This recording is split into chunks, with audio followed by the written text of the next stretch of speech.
Ladies and gentlemen, we are back into Tyrion Cuthbert, Attorney of the Arcane, and I just wanted to appreciate just how smooth and easy listening the title screen is for this game. You open it up and, usually Phoenix Wright 3 gives you a couple of hours of gameplay before they hit you with the scent of the fragrance of black coffee. But Tyrion Cuthbert, nah. He just comes straight out with it. All I need is just a video of a fireplace and rain, and I'm set. Anywho, we are in the first case of the cold-hearted aristocrat. Let's go ahead and load our game in.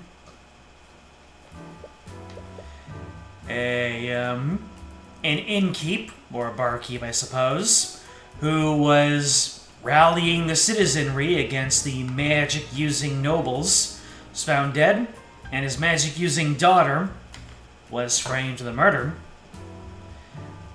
Who could it possibly be? Somebody we've already met? Have you played an Ace Attorney game or one of its inspirees before? Hi there, James. Hi there, Solaris. You've beaten the Elite Four and Emerald, and subsequently now have access to the Holy Grail glitches. You can enable... you can enable hidden events. Duplicate items, turn any Pokemon shiny. I'd say that the on-cartridge DLC is the most important of them all. Absolutely ridiculous. Care to explain what exactly happens? Is that some sort of code manipulation? Give you some time to type that out while we get into our first court case here. Alright, it's time. Hello, Cuthbert. Oh, hi, Miss Tamora. You're a lot less jumpy than you were yesterday. I'm glad to see you're finally getting used to things. So, what did you find in your investigation? You tell Miss Tamora about everything you've learned over your investigation. There aren't a lot of clues that point to what actually happened. Yeah, I know a lot of details about the crime scene, but nothing about the crime itself. This means I'll have to rely solely on pointing out contradictions in the witnesses' testimonies. Being reactive to the prosecution's moves is a valid strategy. Honestly, I think it was a miracle that you got the commander to cooperate with you at all. Right, you almost forgot. Commander White appeared to really have it out for Ms. Tamora. Wonder if there's any sort of personal history behind that. Actually, wanted to ask about that. Did something happen between you and Commander White? Ms. McCoy, please proceed to the courtroom with your counsel. Let's go, Tyrion. The trial is about to start. You should go. How convenient. I'm sure she'll have plenty of time later on to tell me all about it. The judge is waiting. Right. Another secret is left buried between you two. I don't like that phrasing, buried.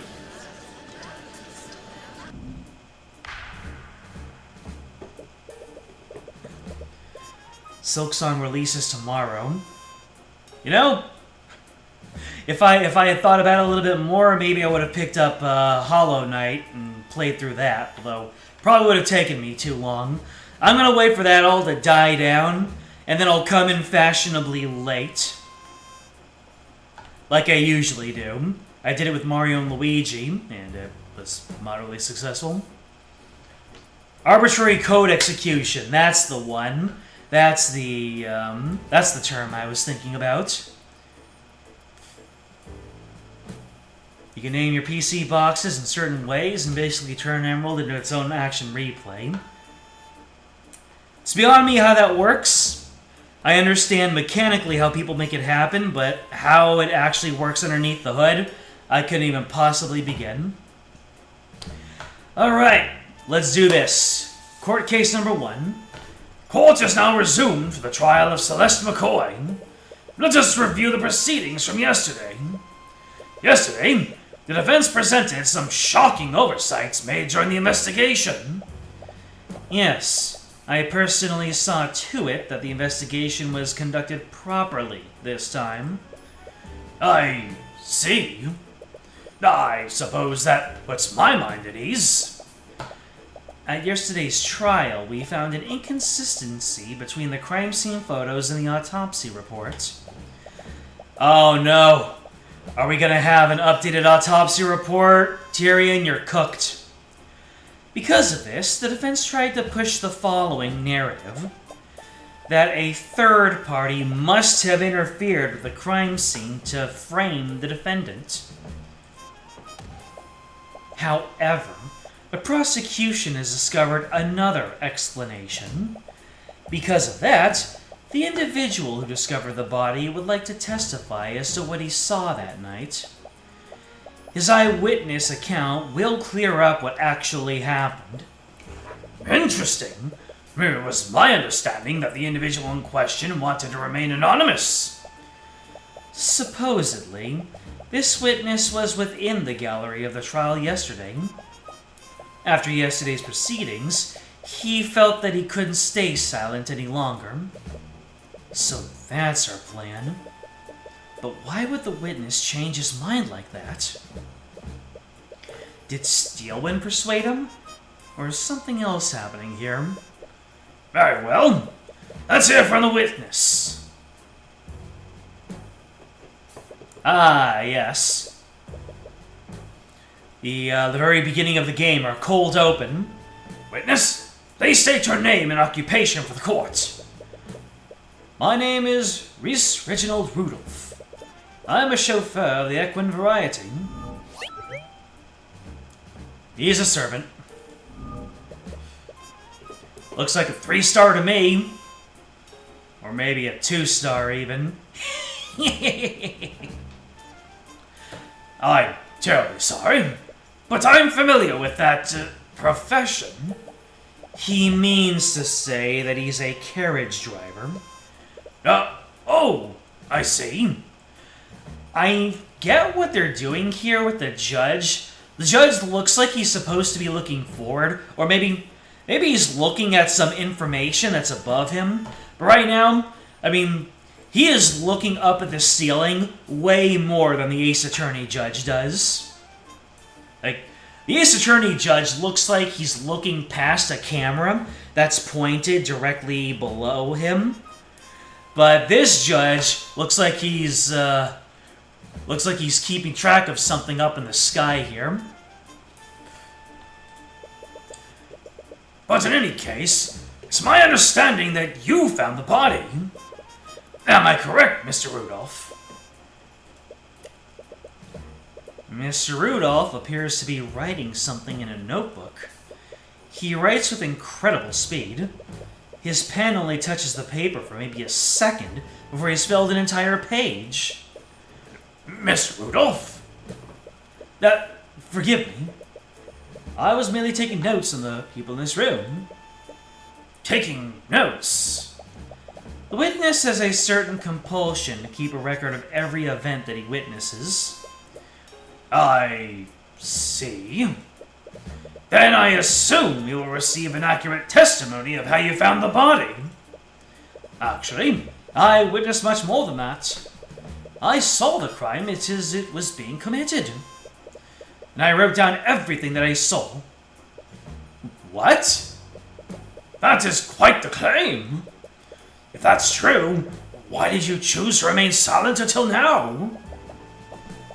We had initially concluded that the evidence alone was decisive enough. Therefore, we saw no need at the time for his testimony. However, those circumstances clearly changed during yesterday's trial. There's no way the prosecution wouldn't leverage eyewitness testimony from the start. Something else is happening here. Very well. Mr. Rudolph, please testify to the court about what you saw that night. Hold on a second. I might be anticipating a phone call at some point. But maybe not.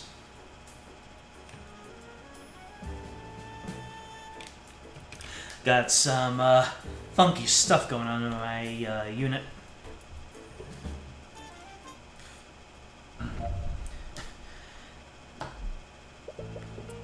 I was transporting a client in my carriage that evening.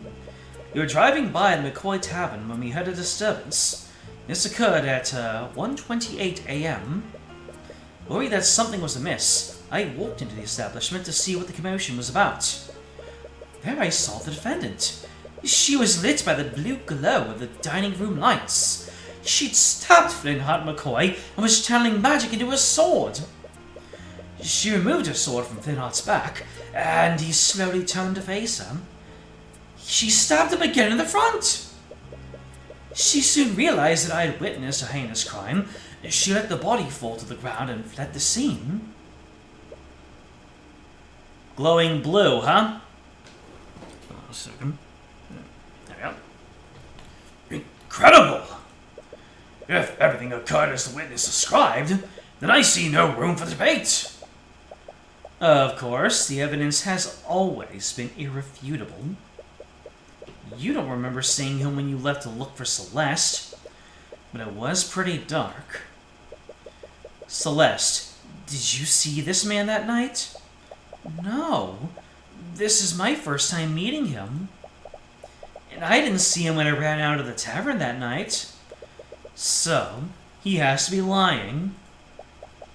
Does that mean he's the one who killed my dad? She tries her best to hide it, but you can sense her restlessness. It's hard to say right now, but it's definitely a possibility. The defense may now begin their cross-examination. Let's go for it. Alright, you're transporting a client in your carriage that evening. That has no bearing on this case. You're driving by the McCoy Tavern when you heard a disturbance. This occurred at 1:28 a.m. This disturbance was the argument between my client and her father. There are two voices, one female and one gruff male. These are the voices of Celeste and Flintheart McCoy. That matches up everything that we heard. Okay, so... let me see. Okay, here are my court records. That's the press button. That's the present button. So... I'm gonna call it the court records. Well, I'll go interchangeably between records and notes. Alright, so the autopsy. Died after being stabbed from behind the magic blade. Fatal wound shows heavy traces of transmutation magic. No time of death?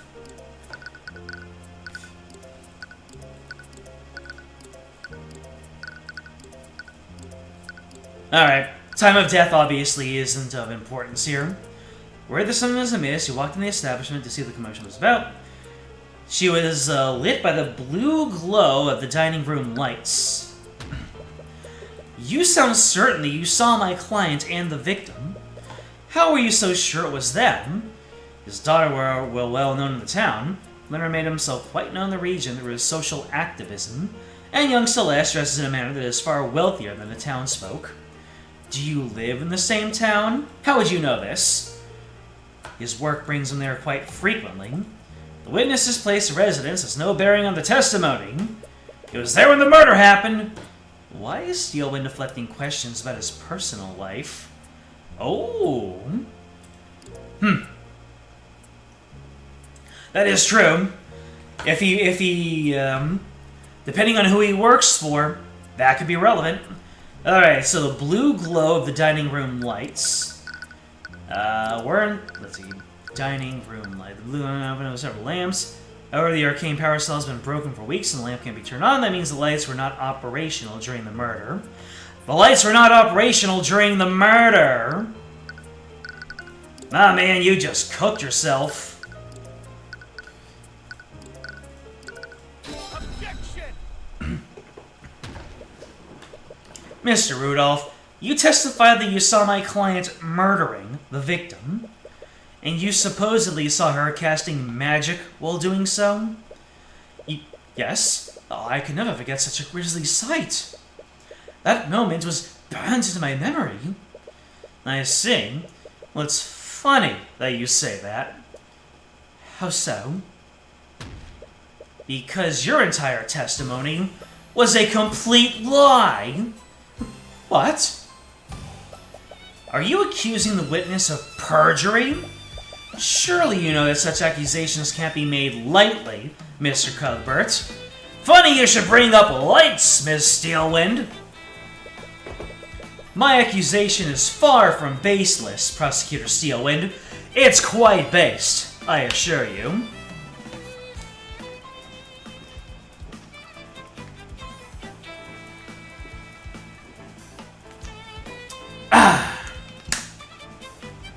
Yeah, I just had to let that moment sit after expertly executing that Apollo Justice reference.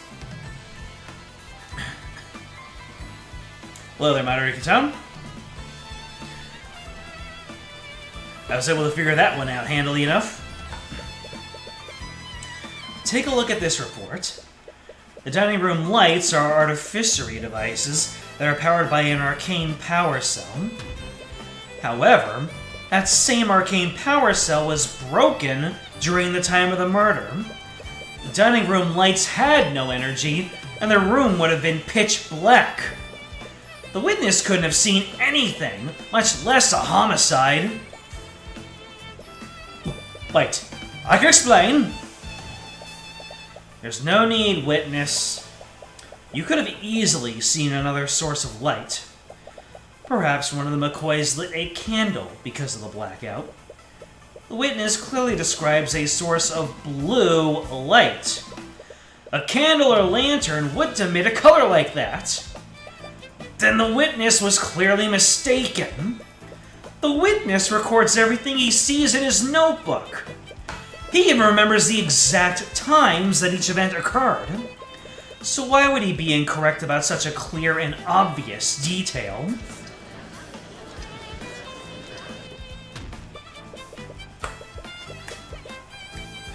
Hit me with those strings! No. What the witness saw was clearly some form of magic. And due to the lack of power, it couldn't have been artificery. It must have been an arcane spell. Ah, he's tugging. He's tugging at that collar. Is it, getting a little warm out there? That's it. What's it, witness? I must have made an incorrect assumption. Please allow me to revise my testimony. What do you think of this, Prosecutor Steelwind? If the witness wants to revise his testimony, then I see no harm in obliging him. And you, Mr. Cuthbert? If he thinks he saw something different, then it's only fair to hear him out. You'll tear through each one of his lies no matter what he does.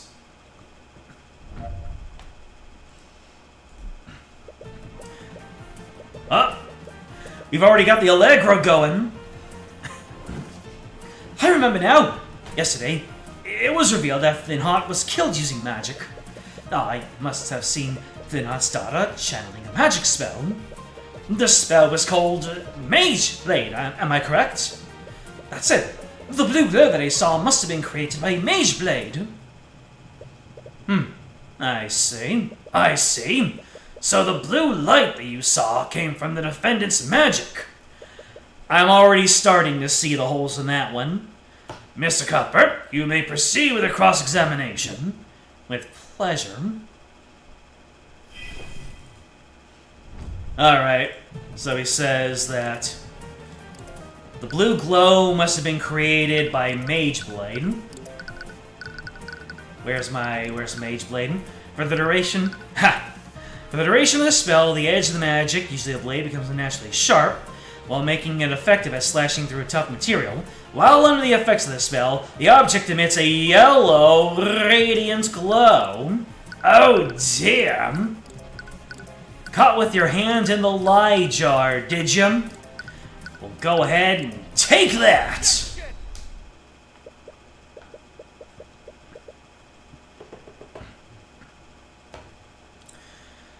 Mr. Rudolph, you don't know much about magic, do you?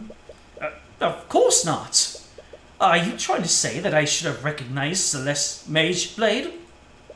No. I admit you probably wouldn't know about mage blade. But that's exactly where your mistake was. My mistake? Mr. Rudolph, if you were aware of how mage blade works, then you would know that the spell emits a yellow radiant glow, which means the blue glow you saw couldn't have possibly been mage blade. This is ridiculous. I'll grant you that the witness clearly remembers seeing a blue glow, but what significance could such a minor detail have? It's extremely significant, Prosecutor Steelwind. If the witness did see a blue magical glow, then you must have witnessed another spell at the scene. Preposterous!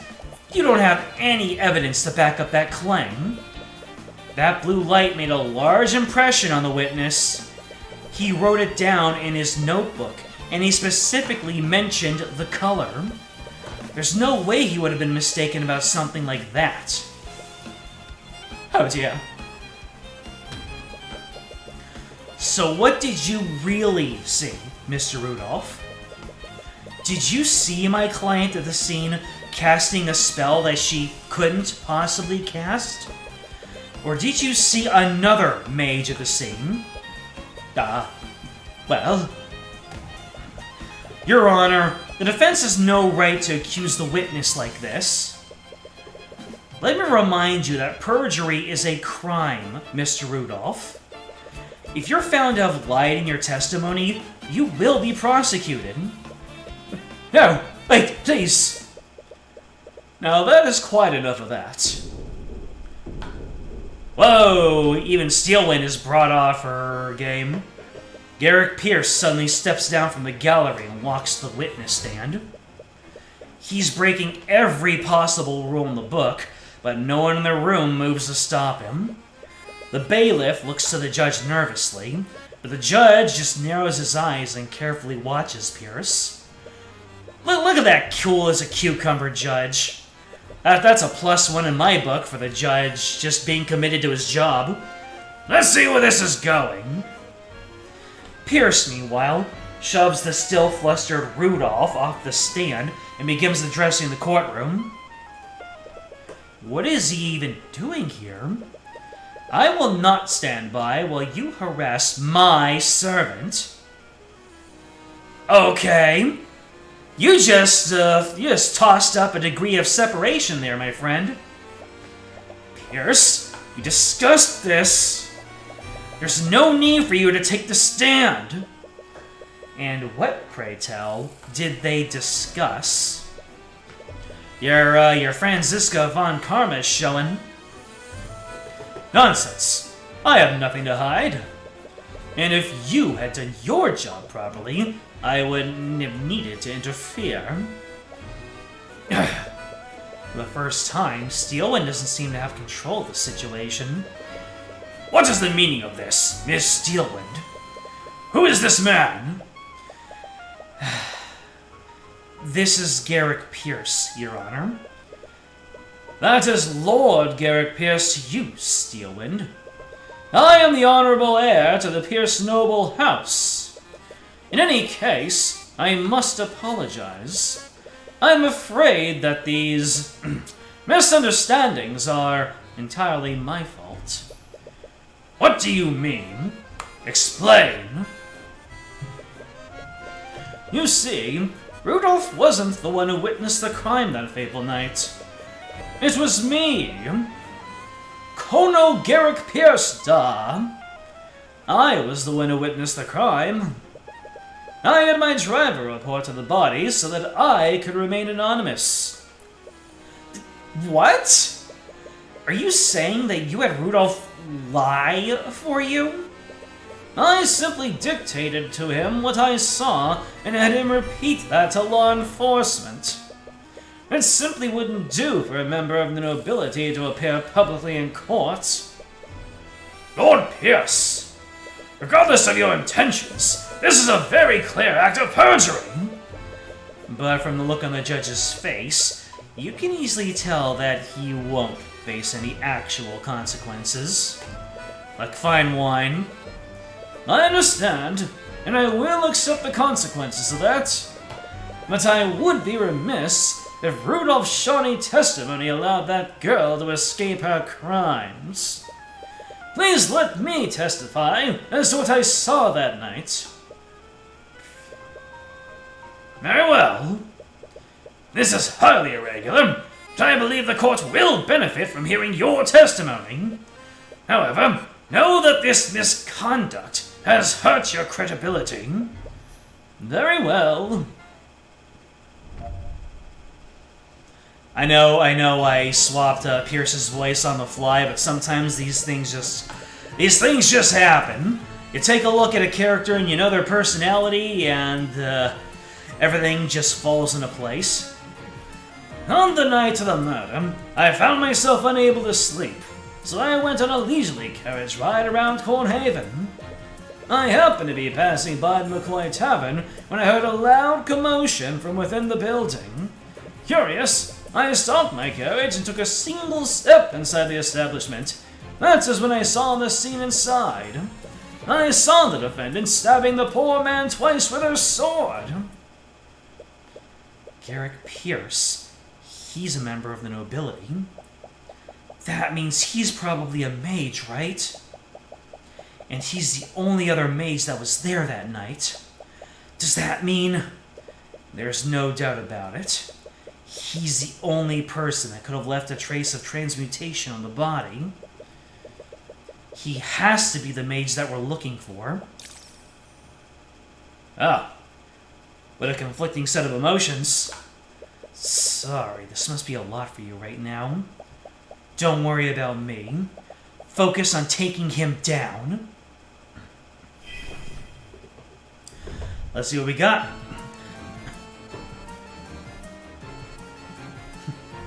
I don't know if we've heard this music before, but it sounds appropriately pompous. Alright, so he found himself unable to sleep, so he went on a leisurely carriage ride around Cornhaven. No bearing on the case. You heard a loud commotion from within the building. No bearing. You stopped your carriage and took a single step inside the establishment. That's when you saw the scene inside.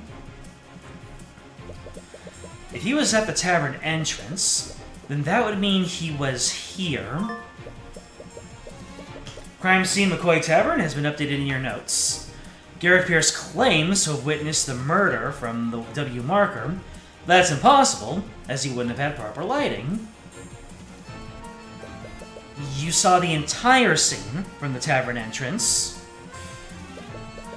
It would be quite dark, considering the lights weren't operational, even if my client was using Mage Blade at the time.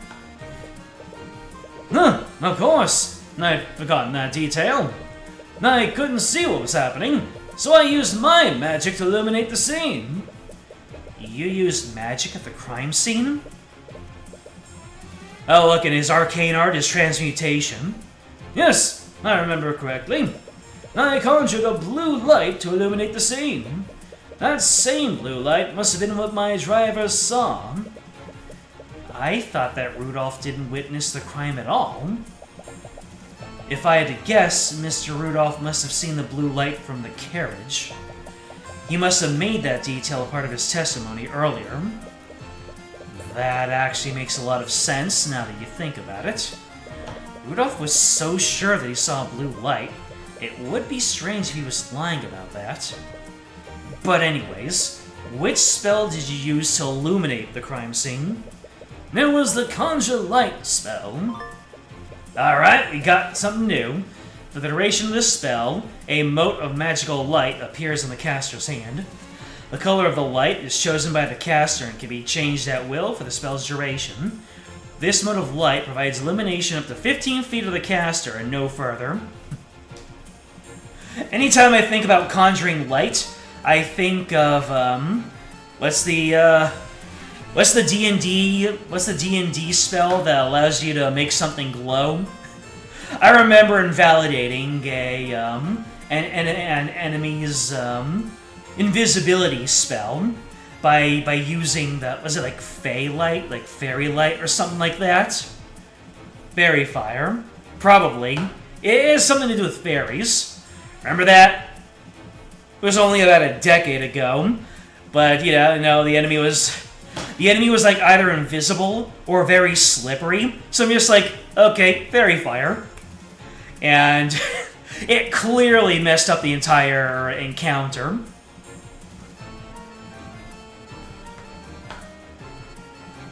Am I dragging my feet?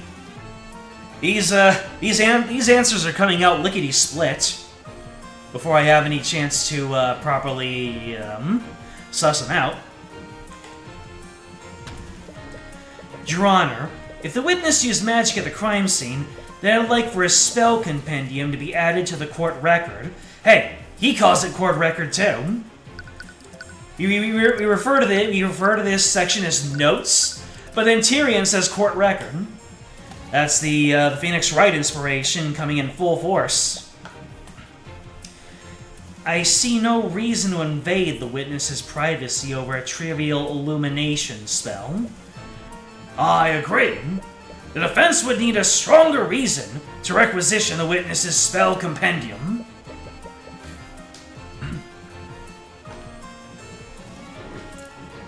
Right you are, Honor. Your wisdom is truly fitting of your station. Oh, shut up. Okay, so I'm guessing... Okay, but we still have Conjure Light up here. Alright, I mean, now that we have that available... let me just take one look at the crime scene. No, the map. Okay, so yeah, it says 5 feet, 5 feet. So, from the witness, he is about 1, 2, 3, 4, 5, 6 entire blocks away. That's a little bit more than 15 in it. So then we can use this Conjure Light, so we will present the Conjure Light spell.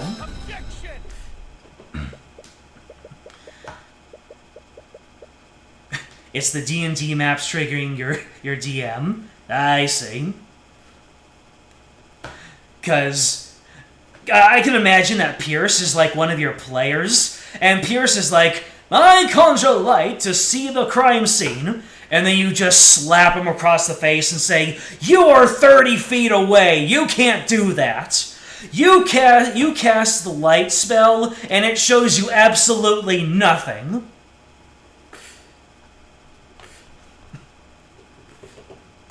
Lord Pierce, you said that you illuminated the scene from the tavern entrance. That's not 15 feet. Learn math. You cast Conjure Light, and you see absolutely nothing new.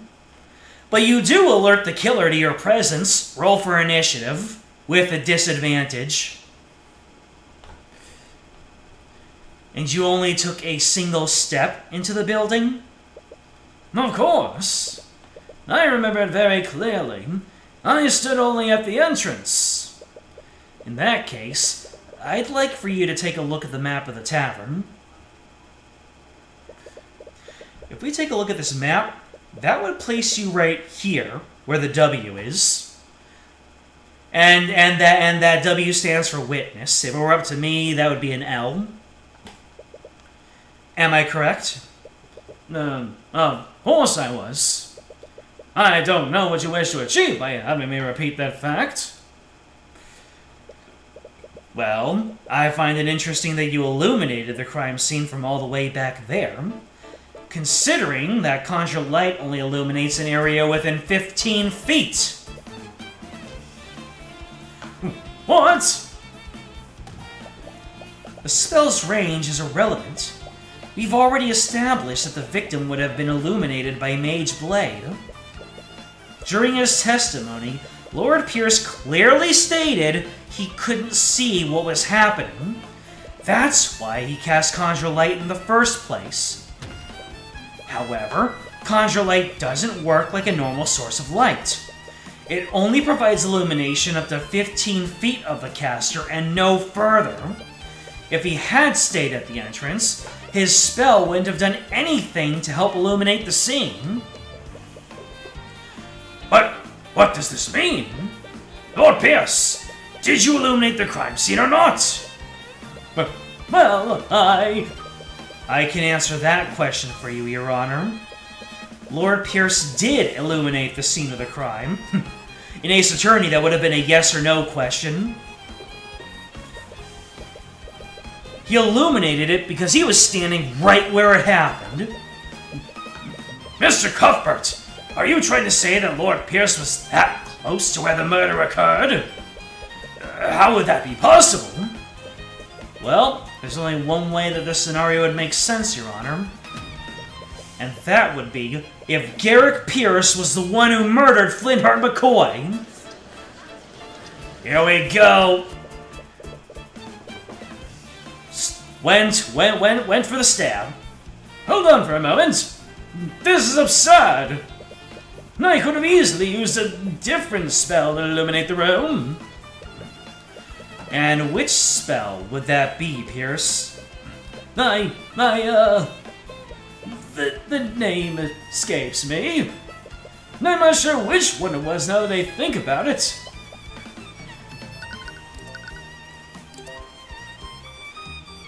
You easily could have used a different spell to illuminate the room. Alright. You idiot. Well, maybe we can figure it out together when you relinquish your spell compendium to the court. What? This is a clear violation of my privacy! Steelwind, why aren't you objecting to this? If you had listened to my instructions, you wouldn't be in this situation. You made your bed, now lie in it. Steelwind, you treacherous! Doesn't matter if you're a mage or layperson, when the judge bangs the gavel, you let him cook. Either you. This time you're the one that overslept. No worries, no worries. Let me see here. Who's disturbing my slumber? Not the,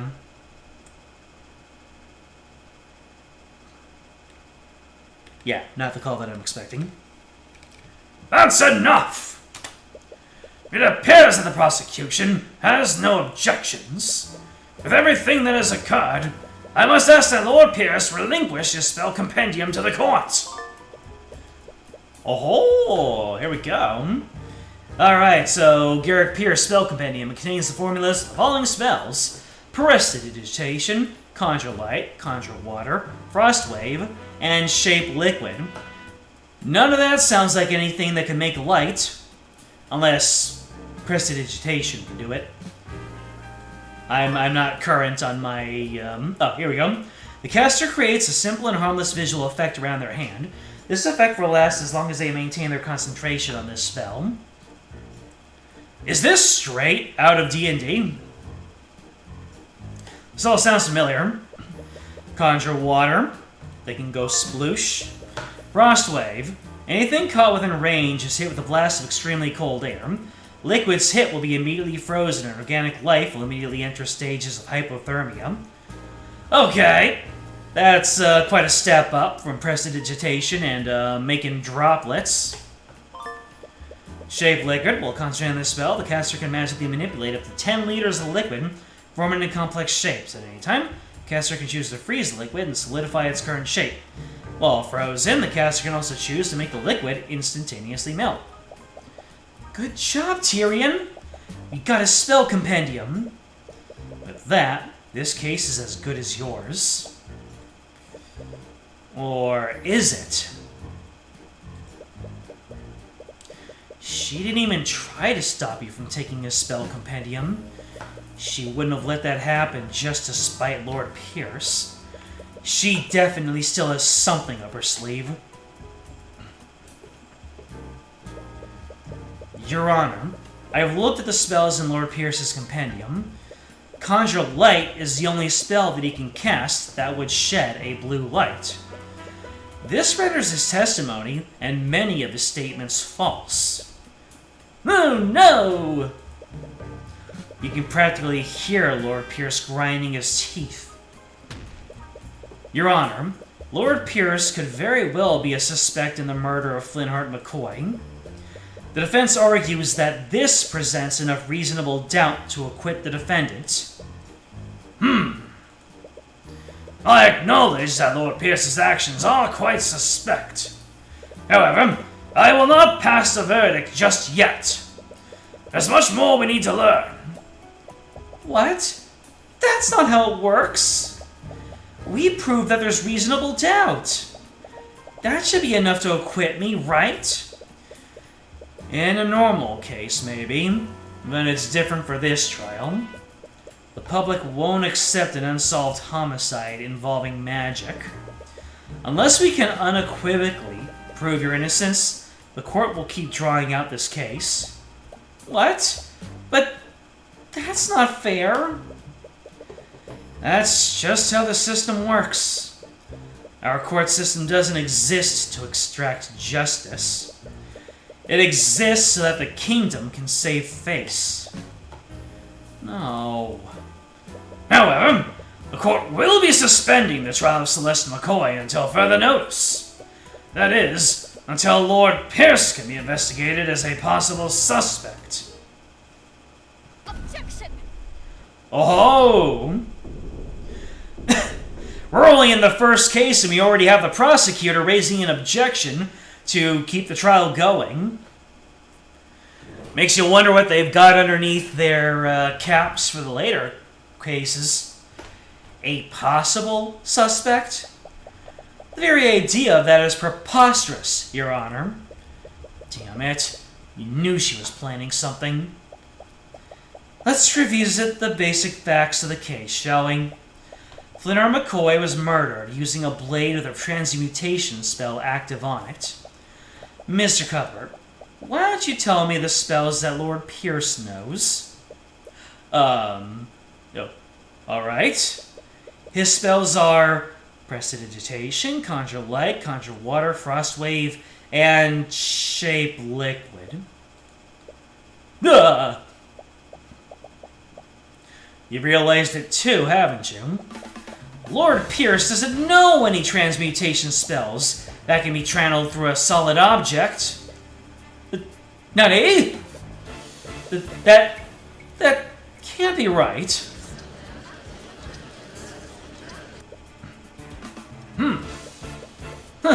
You're right. You're absolutely right, Lady Steelwind.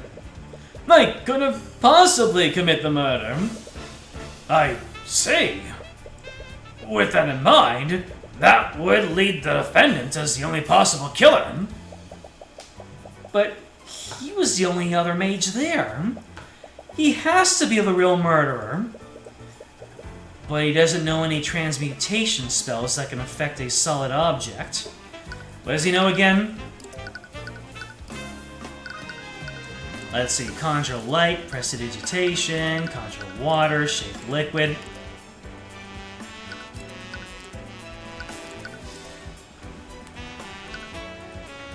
Magically manipulate up to 10 liters of liquid and form it into complex shapes. The caster can choose to freeze the liquid, solidify it, and this could do it.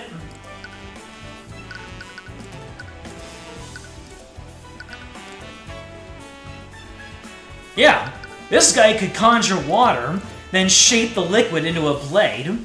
That would do it. But I'm getting ahead of myself. We can't prove that he stabbed him while casting magic. Wait a minute. How did he do it then? She's right. How did he do it? If there are traces of transmutation magic on the wound, then Flintheart was definitely stabbed by something magical. Pretty sure he knows the transmutation spell, though. You're raising your hand. You know what liquid he used, you just don't know it yet. I know what I don't know, and I don't know what I do know. But what I do know is what I don't know that I do know that I don't know. But none of his transmutation spells can affect a steel blade. Does that mean that he used something else?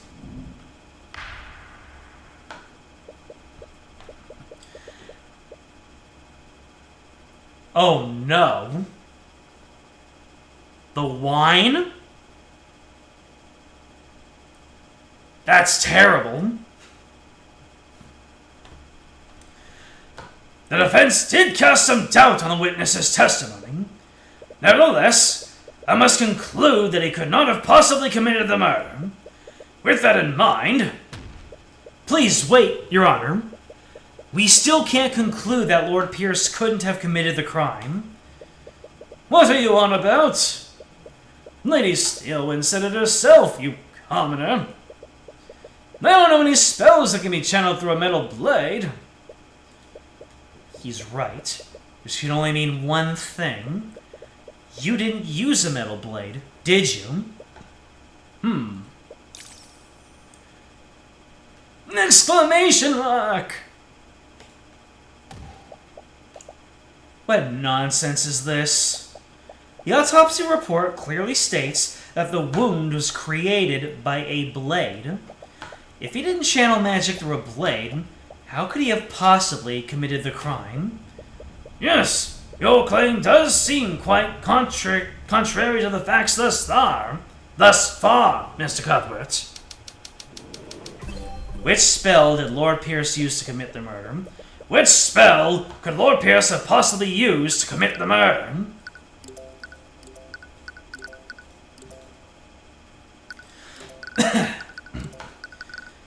Shape liquid, baby! You see, Your Honor, Garrick Pierce didn't kill the victim using a sword. He killed him using an object shaped exactly like a sword. Oh no!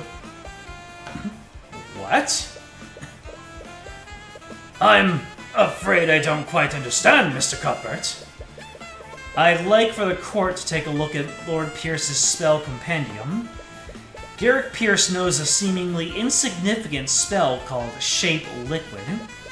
With it, he can control a body of water and shape it in any complex shape he wants.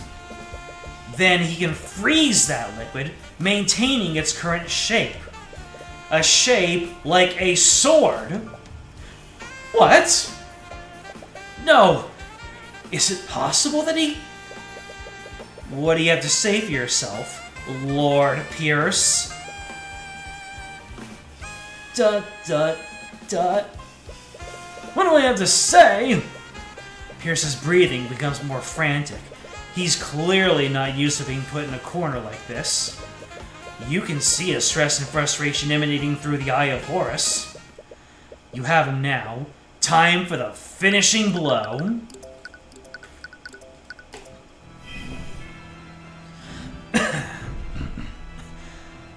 It's argument time, baby! I'll tell you exactly what I have to say, you commoner! I'm not the one on trial here! We're here because of that bastard child didn't know her place! She's just a peasant, yet she's still learning the arcane arts! Ooh. Yeah! Friendship ended with strings? Now the wind instruments are my best friend. Ooh. Okay, the strings came right on back, baby!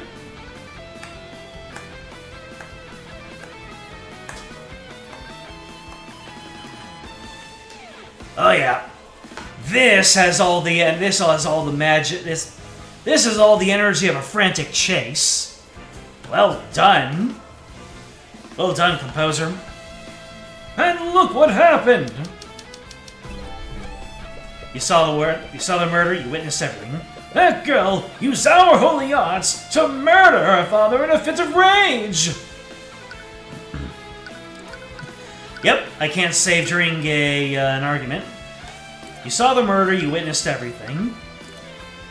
You saw the murder, you witnessed everything. I mean... Then how? How did you see everything?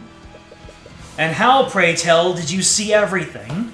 If you recall, you testified that you only took a single step inside the inn, but you would have needed to be within 15 feet to see my client with Conjure Light. This again? If you're going to keep treading on that one detail, then I admit it. I stepped rather into the inn. I kept that detail out of my testimony, all because I knew that you'd use it to cast suspicion on me. Lord Pierce! But you didn't just keep that detail from your testimony, did you? You testified the opposite. That makes you guilty of committing perjury. No! I mean... you miserable wretch! Uh-oh. Garrick Pierce has openly admitted to committing perjury in the courtroom. His lies haven't gone unnoticed. Damn. And let's not stop there. For your story to be true, you would have needed to be within 15 feet of my client. According to your testimony, my client had just finished committing a murder. Wouldn't she have noticed you? If you were that close, then you would have surely been close enough to apprehend her. So why didn't you? Don't you have a duty to your citizens? Shut up! Shut your dirty peasant mouth! That woman was armed! I had no reason to put my life in danger! She was wielding her sword after the murder. I was terrified when I saw her holding that bloody sword! My life was in danger! She was wielding her sword after the murder. Then how do you explain this? Yeah, he fell to the ground with the sword still in there. But that can't be right, can it, Lord Pierce? This photo of the crime scene shows that the sword was left in the victim's body. How could she still be wielding her sword if she left it there? What? Damn you! Damn you! Steelman! Why aren't you saying anything? What? Prosecutor Steelwind has lost her usual air of confidence. You find it strange, though. Even when you had the advantage, she always maintained her usual poise. Lord Pierce, please pull yourself together. How can I remain calm when this charlatan is trying to frame me? This is a complete travesty of our justice system.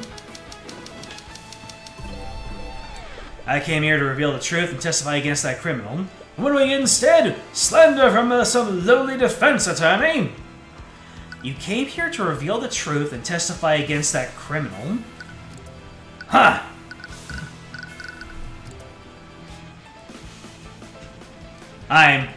And yet you committed perjury. You talked about justice, but you've committed several acts of perjury to twist the outcome of this trial.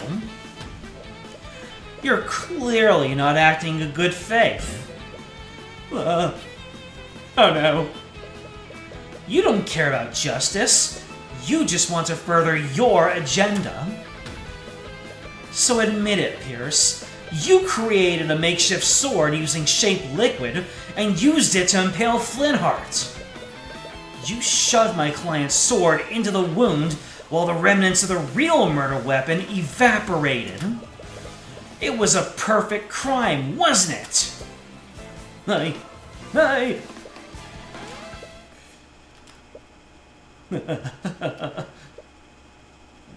What?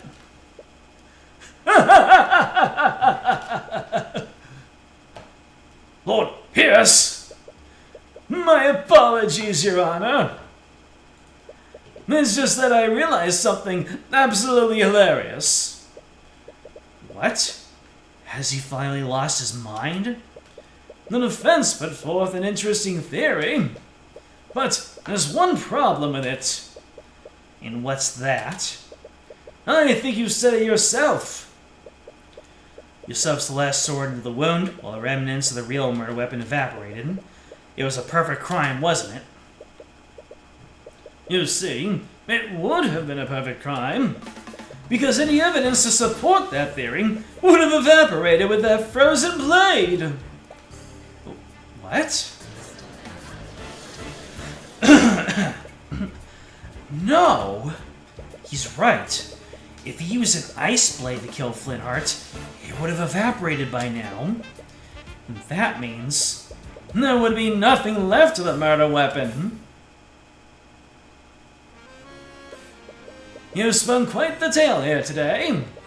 But in the end, you don't have a shred of evidence to support it, do you? You have nothing on me! Isn't there anything we can do? You become quiet. Tyrion? Oh, she's feeling it's hopeless. But all it takes is one look at the expression on your face. Any worries she had instantly disappear because she realizes the expression on your face. It's the expression you made every time you defeated her. Oh. What's this? You can glare at me all you want. It won't change the fact that you've lost. I despise people like you. What? You twist the system to serve your own ends. You trample on the lives of innocent people. But as long as I'm here, I will never let that happen again.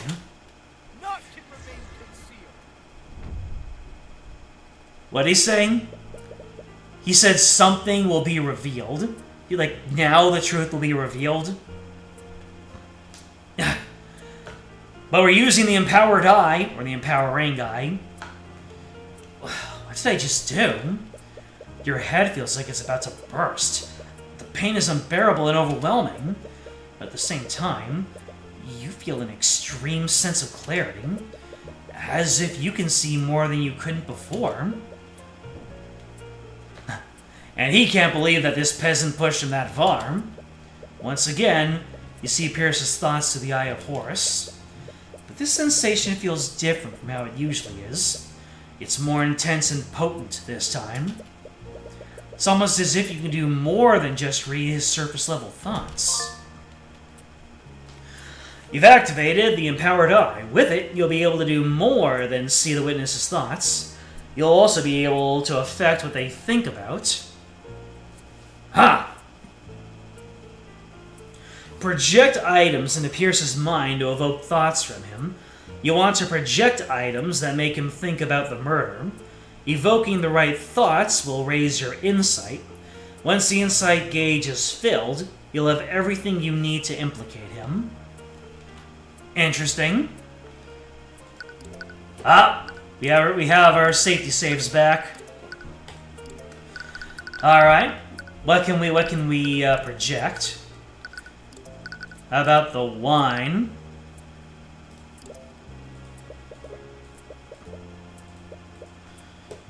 Maybe you'll see something you project that related to the murder. Alright. Sword. I wonder if the Inquisition will let me have the sword once the girl is convicted. Doesn't give me anything I can use. I can use something else. Alright. So, things about the profiles. Flintheart, how did it come to this? No, he was the one who chose to spread the dissidents against the crown. He should have known what would happen. If it wasn't me, it would have been someone else. Nothing that I can use. Interesting. How about your compendium? I really have an affinity for water magic, don't I? Should really learn some new spell formulas. Maybe a visit to the academy is in order.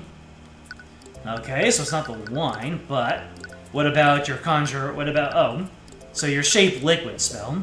After all the trouble I went to, I can't believe that lawyer figured out the spell I used. Well, no matter. It's not as if there's any evidence to prove that I used it.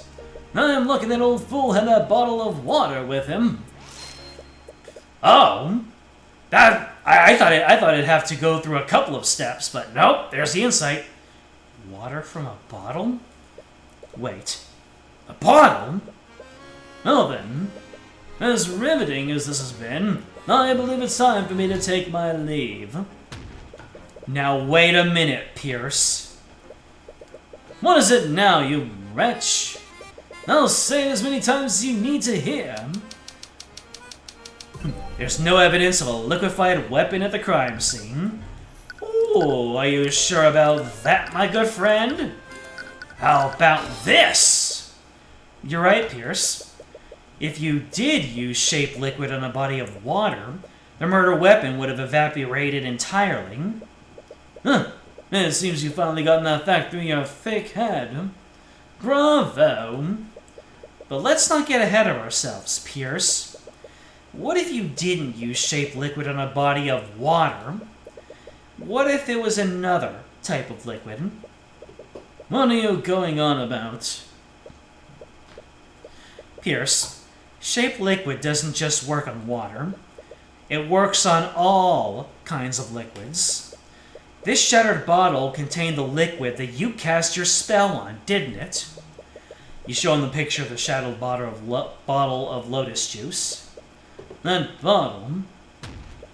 Pierce, I found this shattered bottle on the ground near the victim's body. I wonder what caused it to shatter. Brain expansion! I remember saying that the bottle just exploded all of a sudden for seemingly no reason. Well, there was no reason. We now know the reason. Now we know the exact mechanics behind why that bottle exploded. Sheesh!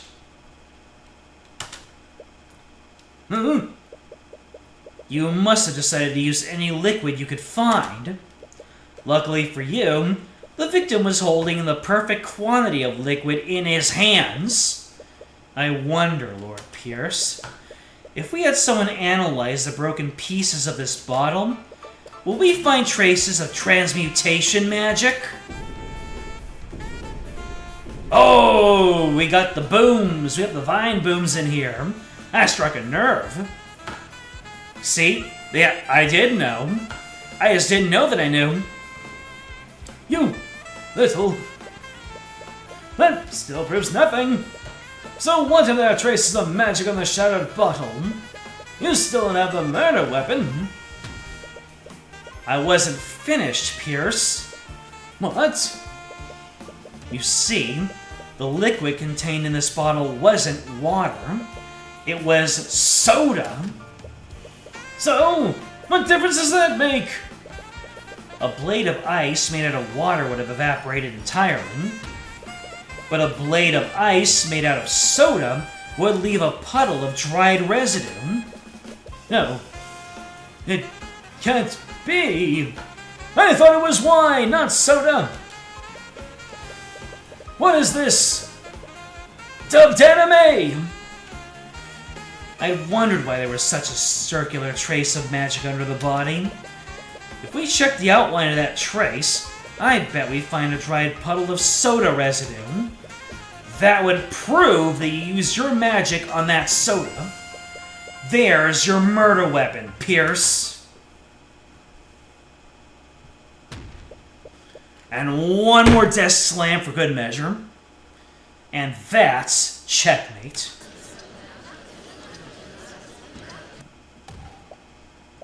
Bailiff, tell Orm to analyze the crime scene at once. We must determine if this puddle of soda residue exists. The time window to find traces of magic is closing. So, we had our tape search the crime scene for that soda puddle. I really can't believe this, but we found it. In fact, the outline of the dried soda lines up exactly with the outline of the trace of transmutation magic. Whoa! I can't believe that worked. We checked the broken bottle, too. There were traces of transmutation magic on it as well. There's no doubt about it. Someone used magic on that soda. I see. Thank you, Orm. Please escort Lord Pierce back to the stand. Oh, seething. What do you have to say for yourself, Pierce?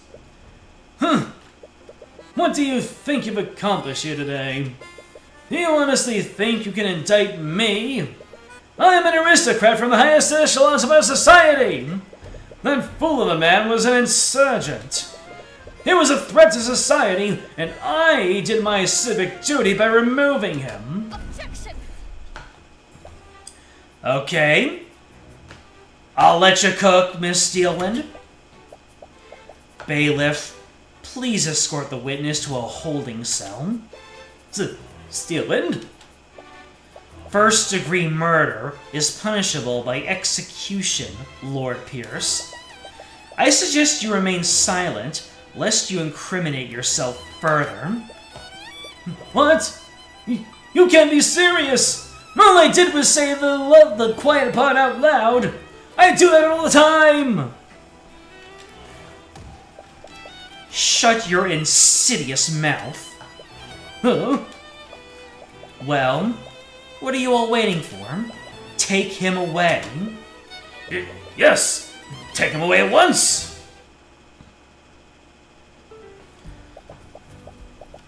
Best girl wants the best for society. Of course, only the best of the best for the best. I can't believe it. We actually won! Tyrion, It's all she can do to hold back her tears. You don't need to say anything. Your face says it all. Thank you. You've more than exceeded my expectations today. Miss Tamora, I'll be honest. When I realized that the murder weapon evaporated, I thought that the case was shot. I can't believe we were able to turn that around. It was just luck. If he had used water, we would have been done for. It had nothing to do with luck. You were able to deduce which liquid he used. And you did it just by looking at a few shards of broken glass. Your skills of deduction never cease to amaze me. That's not exactly true. But with Celeste there, you can't tell her about your new ability. You all are quite lively. There's no need for such hostility. Though, I wouldn't expect any less from the Hound of the Eye Taker. Oh dear. What's all this now? Ms. Steelwind has a little bit of insight that maybe she shouldn't, based off of Ms. Tamora's reaction. Wait, what does she mean by that? You glance at Ms. Tamora, but when she meets your gaze, she immediately looks away. Hound of the Eye Taker. Alright, we're getting lore! She looks like she's focusing, almost as if to protect herself from a certain eye. I must admit, I was hoping to test my blade against you directly. However, your protege proved to be a worthy adversary. Thank you? Is this some kind of game to you? You talk about trials as if there's some kind of competition. Your action almost condemned an innocent woman to death. Our system operates by having two powers of opposition. When those powers are balanced, justice prevails.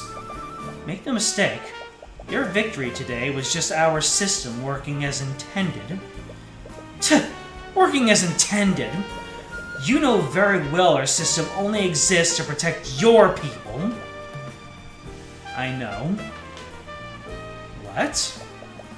In any case, it looks like we'll be facing each other more frequently in the future. I look forward to doing battle with you again, Tyrion Cuthbert. She said the name! What a strange girl. Well, that kind of killed the mood, didn't it? Not at all. I think we should celebrate. Oh? What did you have in mind? There's this amazing restaurant in the upper quarter of the capital city. They usually only serve nobles, but they let anyone in if they have enough gold. Wait, do we have enough gold? Of course we do. Don't worry about the details. I'll handle everything. Wait, just how much money does Miss Tamora make? And so began my journey into the world of law and magic. Our justice system is rotten to its core, and I'll have many trials ahead. Regardless, I'll keep fighting on and get justice for every one of my clients. Episode end! And I got an achievement for clearing it. GG's! This feeling. I knew it! His radiant soul is finally awakened. I can't believe it. I've been waiting for so long. I can't wait for the day when I can see his eyes draped in agony. Oh boy! Looks like someone is after us. Or maybe... was the Eye of Horus given to us by Ms. Tamora? Somehow? I mean, we have someone called the Eye Taker, and Ms. Tamora was the Hound of the Eye Taker, and Tyrion has special eyes. So, obviously we're meant to be asking questions. We're moving on to case 2.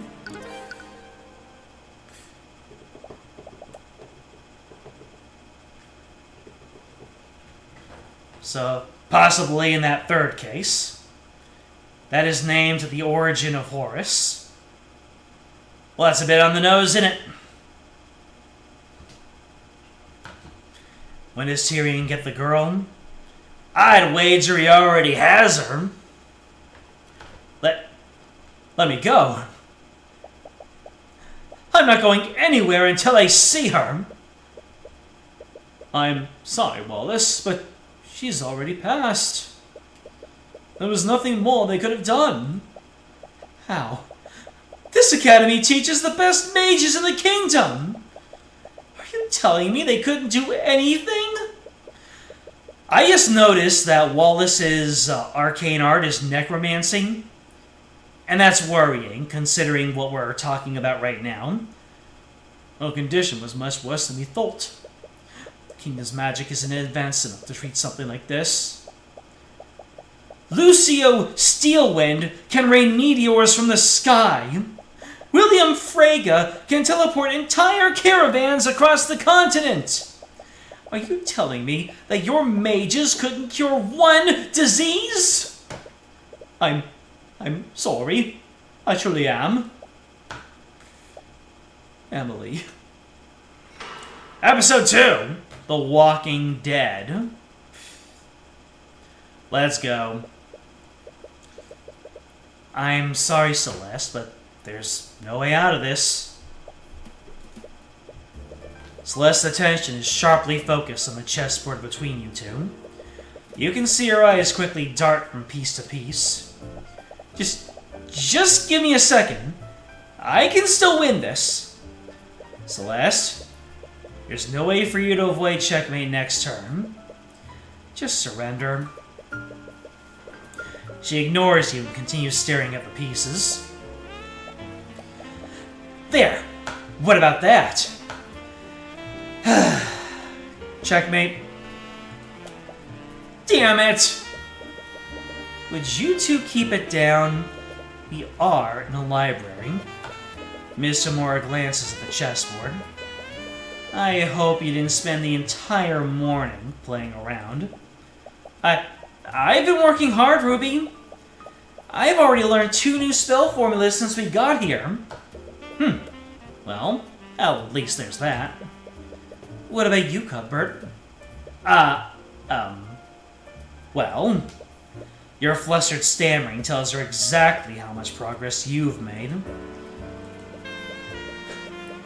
Not the stern expression! I couldn't find any books about the subject we've been looking into. You spent the entire day combing through the kingdom's imperial library, researching the Eye of Horus. During Celeste's trial, you awakened to a new ability that you never used before. Up until then, you thought that the Eye could only see surface-level thoughts.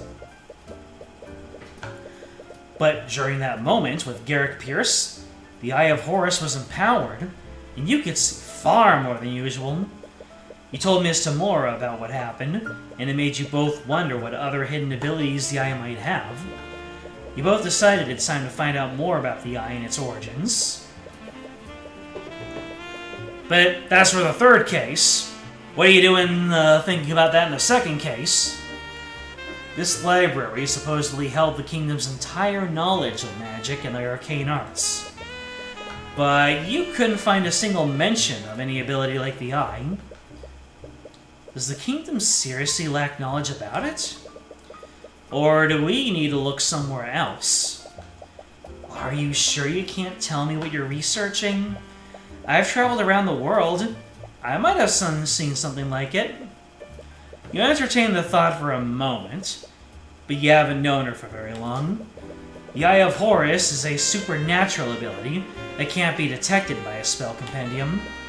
You've always been wary of what the kingdom might do if they ever find out about it. Sorry, it's not something I can really talk about. Fine. She is in enough safety that we get the rare pouting emote. She's no longer a suspect in murder, so she can be a little silly. If I had to guess, I would say that you're looking into supernatural phenomenon. Duh! You and Celeste nearly jump out of your chairs. You look over to where the voice came from. Uh-oh. She's already tracking us. There's no way that this character will come up later. There's no way she's gonna be recurring and secretly behind everything. We've only seen her in an ominous vision. You look over to where the voice came from. She appears to be a student at the academy. How long was she there? You didn't notice her presence at all. You also feel like she looks oddly familiar. I'm terribly sorry if I startled you, but I couldn't help but overhear your conversation. As the girl approaches your table, you see another student frantically running after her. Eris, you can't just... I'm so sorry. Oh, it's fine, Wallace. I'm sorry, but who are you two? I'm just overthinking it. Well, as I am oft to do. Sorry, that was incredibly rude of me. My name is Eris Ilmater. Occupation student. And this is Wallace Nightgrave. We're both students here. Hi. Also student. Not to be rude, but that was a private conversation. Just how much did you hear? I wonder. Reading about the supernatural is actually a hobby of mine. I might be able to help you with your research, Mr. Cuthbert. And what makes you so sure that is what we are researching? Mr. Cuthbert has a bad habit of muttering to himself when he thinks. I assumed that his research had something to do with the supernatural. You feel a piercing side glance from Ms. Tamora. You avoid eye contact with her. But anyways, do you mind if I ask you a few questions? Of course. I'd be happy to help. Wait. Fine, I suppose it wouldn't hurt. Uh-oh. What was that little bit of glitchiness? Ms. Tamora was about to deny her outright, but then reality shifted and suddenly she was only begrudging. Things are about to go off the rails here. Just remember to show some discretion, Tyrion. Right. We just had ourselves a Doki Doki Literature Club moment. So, you two are students at the Imperial Academy? Yes, I'm currently studying illusion magic. Illusions? She's got the thoughtful pose. Her inner Maya Fey is starting to come out. That's the kind of magic that lets you turn invisible, right? Technically, yes. But few mages ever reach a level high enough for that. I'm a bit embarrassed to admit that I'm not able to cast invisibility. That's still pretty cool. What about you, Wallace? Wallace has his own unique field of study. Damn it, stop looking at me with those eyes that do not have conventional shine on them. It's probably not your place to pry. What did she say? His own unique field of study. What's this unique field? Well, it's necromancy. If I were to metagame... Everyone is talking about you two. Really? It's rare for the school to let any outsiders in.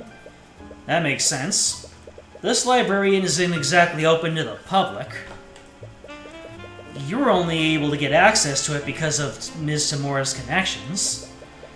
We only ever get occasional visits from the noble houses. So I was curious as to who was able to break this dull monotony. Well, I'm a mercenary, but now I work as Tyrion's bodyguard. That's a fun dynamic. Oh, I'm not metagaming.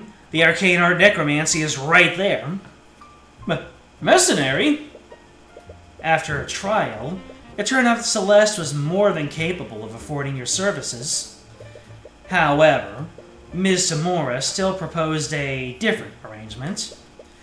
After indicting Garrick Pierce, you painted a large target on your back.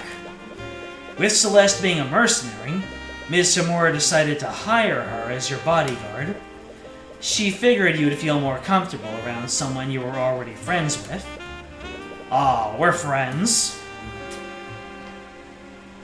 Anyways, I'm a defense attorney. A defense attorney? My apologies, it's just not what I was expecting. What's that supposed to mean? Supernatural phenomena.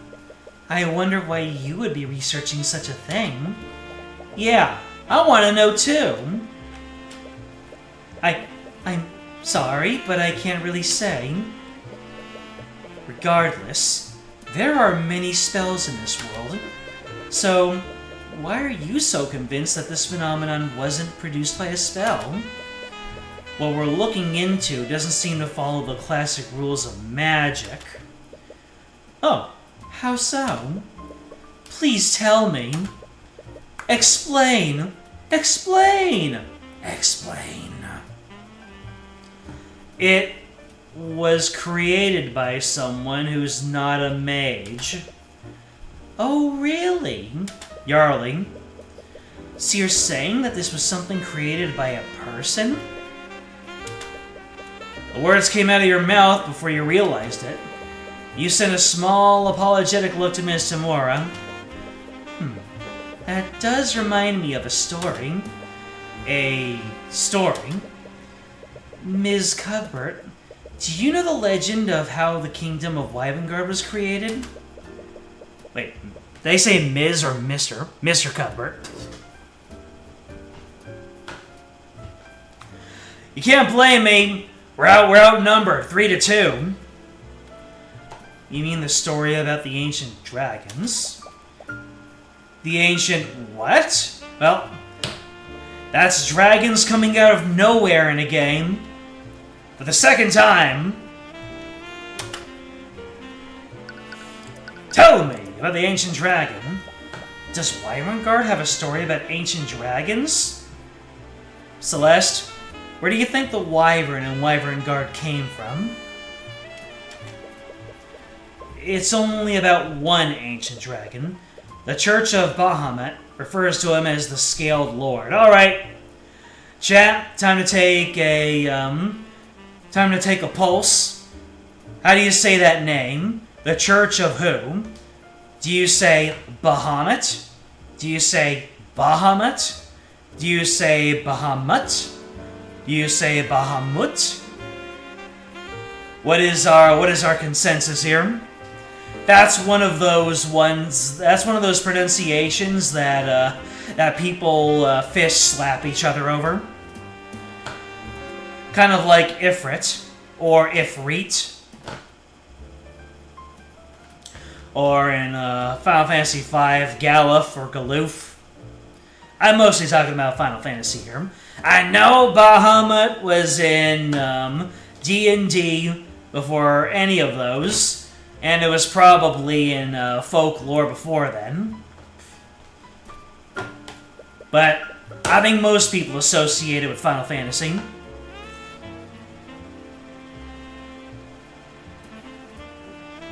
Bahamut? Or Bahamut?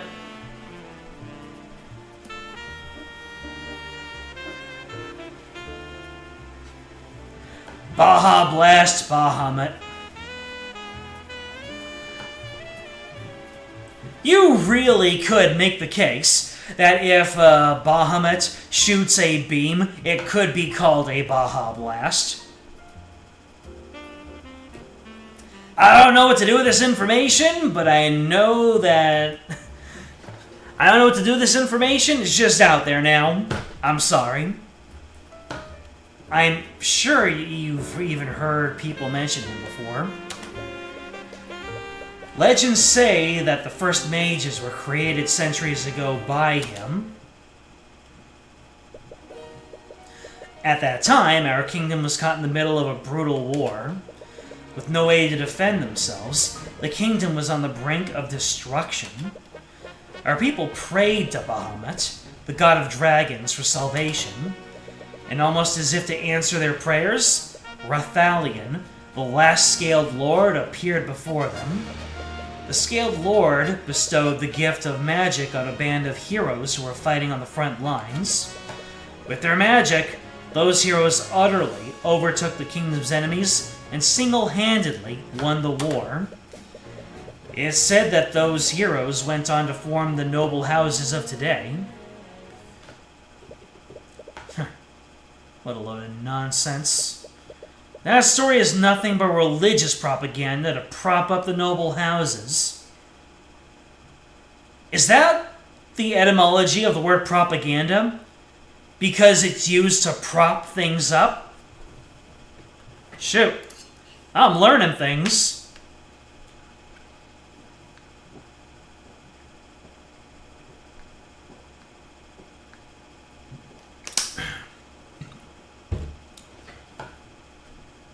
You learn that Bahamut, as a name, came from an Arabic fable where it is an elephant-headed fish that supports the world. I too have learned. Regardless, the significance of this legend is in the Scaled Lord himself. Do you mean Rathalion? Rathalion bestowed the power to become a mage on several individuals, and to this day, that power can only be passed down genetically. Can you think of an arcane spell that can produce something like that? No, I suppose not. Rathalion must have had powers that weren't bound by the rules of the arcane arts. In other words, he could create supernatural phenomena without following the rules of magic. Please, do you honestly expect us to believe a story like that? It's completely unrealistic. As unrealistic as a non-mage using supernatural powers? Hey-o! has a point. It's far-fetched theory, but it's honestly the closest thing you have to a lead right now. Of course it would be you lot making all this noise. Suddenly, a woman who appears to be an instructor approaches you. She looks upon each of you with an equal amount of disdain. Professor Bellwether! Catherine Bellwether, Professor. That is Professor Bellwether to you. Alright, chat. What are our thoughts? A new one has entered the scene. You'd like to note that this new lady is named after the goddess of discord and strife. You sure that she won't be trouble later? Of course! Look at how stern she is. Don't ask you for details about how Bahamut supports the world. Knowing how mythology works, he uses appendages.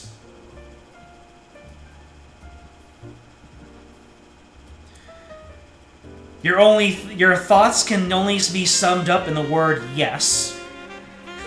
That is all. Next question. She looks like she could be She looks like she could be Steelwind's mother or older sister. But didn't he just call you? I know letting you rabble into our walls would lead to nothing but trouble. You'd even start associating with our malcontents.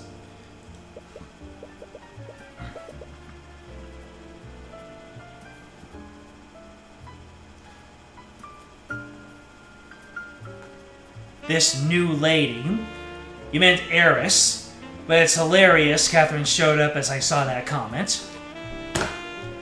You know, I actually knew that. I knew that Eris was the goddess of chaos, yet I decided to be silly.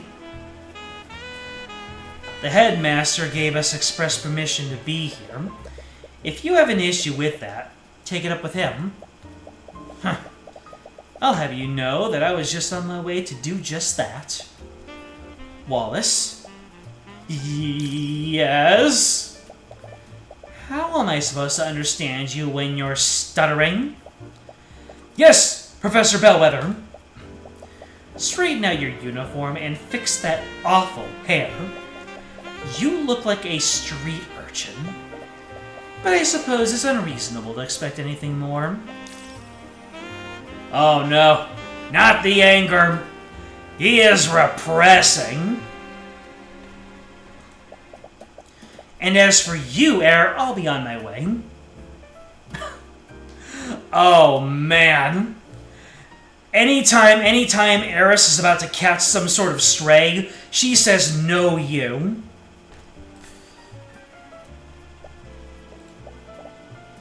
What a bitch. Just comes right out and say it. Celeste! Oh, come on. We're all thinking it. Anyways, with that out of the way, shall we begin? Celeste feels something is off about this. What? Why do you keep detecting fears from Celeste? Wallace, you finished this week's assignment, haven't you? Would you mind helping Celeste with her research? I don't know. Now that you mention it, I could really use some help finding a specific spell formula. You know your way around here, right, Wallace? Okay. Uh-oh. Nervous and happy. Watch out, Tyrion. Don't worry, Miss Amora. I'll be more careful from now on. Please do. I still have some business to take care of here, so I'll leave you all to it.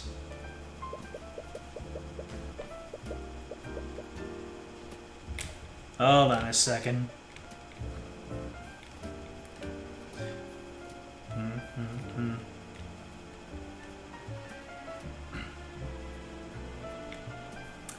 Ah. Usually cute, but the RBF and dominant aura has an enamoring charm all its own. Well, the learning just keeps happening. You spend the next few hours researching through the library's books with Eris. You hadn't thought to look into the ancient dragons, and the library had books about them in abundance. There's one problem, though. There are a lot of myths and stories about the ancient dragons, but it's pretty difficult to tell fact from fiction with these accounts. It can't be helped. The Church of Bahamut is the dominant religion of our region. You have the bones of dragons displayed in museums, but those bones are the only widely known evidence of the dragon's existence. Except for a Thalion, possibly. I wonder if he's still alive, like you said. Although, to be fair, you calling out the RBF has literally been said in this very game, so that's not exactly an out-of-pocket thing to mention.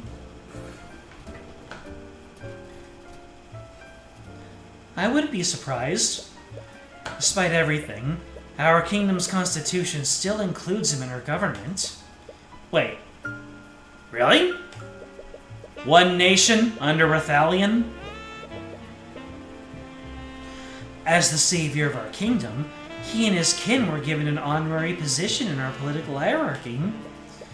The ancient dragon's authority technically rivals that of King Olivier.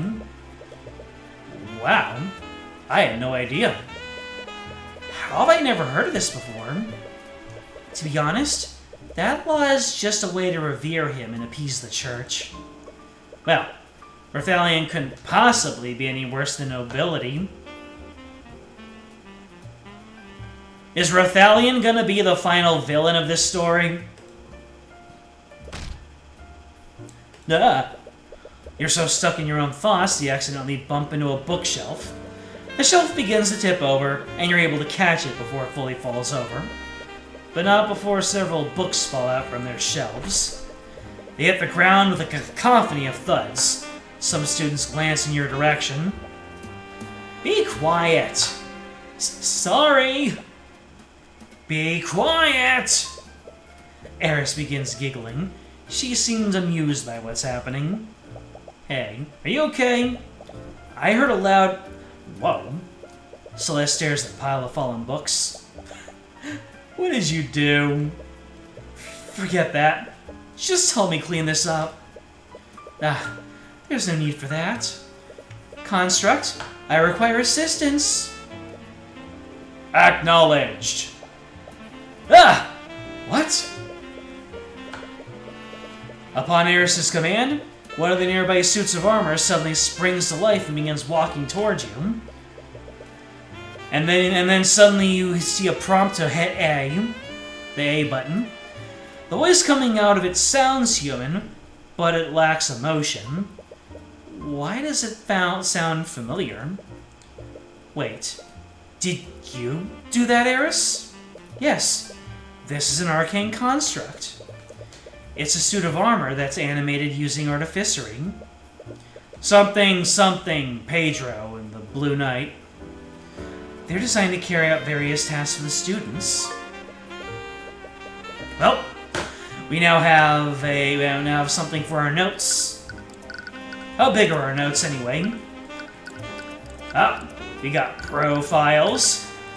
Poor Orem White. He's gonna be dragged into this. He just doesn't know it yet.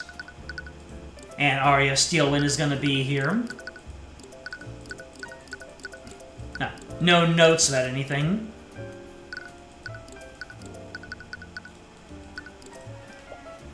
Really? Well, actually I should look at what these notes say.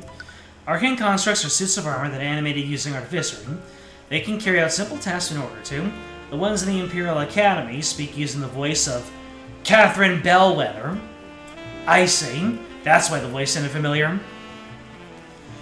These voice lines can only be changed or adjusted by the Academy Headmaster. Every command given to the construct is stored in its command log, However, this command log must be cleared regularly. Well, that's certainly going to be put into play later. They're still experimental, so they aren't available to the public yet. With that being said, Construct, please place these books back where they belong. Acknowledged. On Eris's command, the Construct begins quickly picking up the books. It moves with inhuman efficiency. After only a few seconds, all of the books are back on their shelves. Wow, so they do whatever you tell them to do. Well, there are some limitations to... Construct, tell me that I'm the fairest maiden you've ever seen. Command rejected. Aw, what? I guess they're not allowed to lie.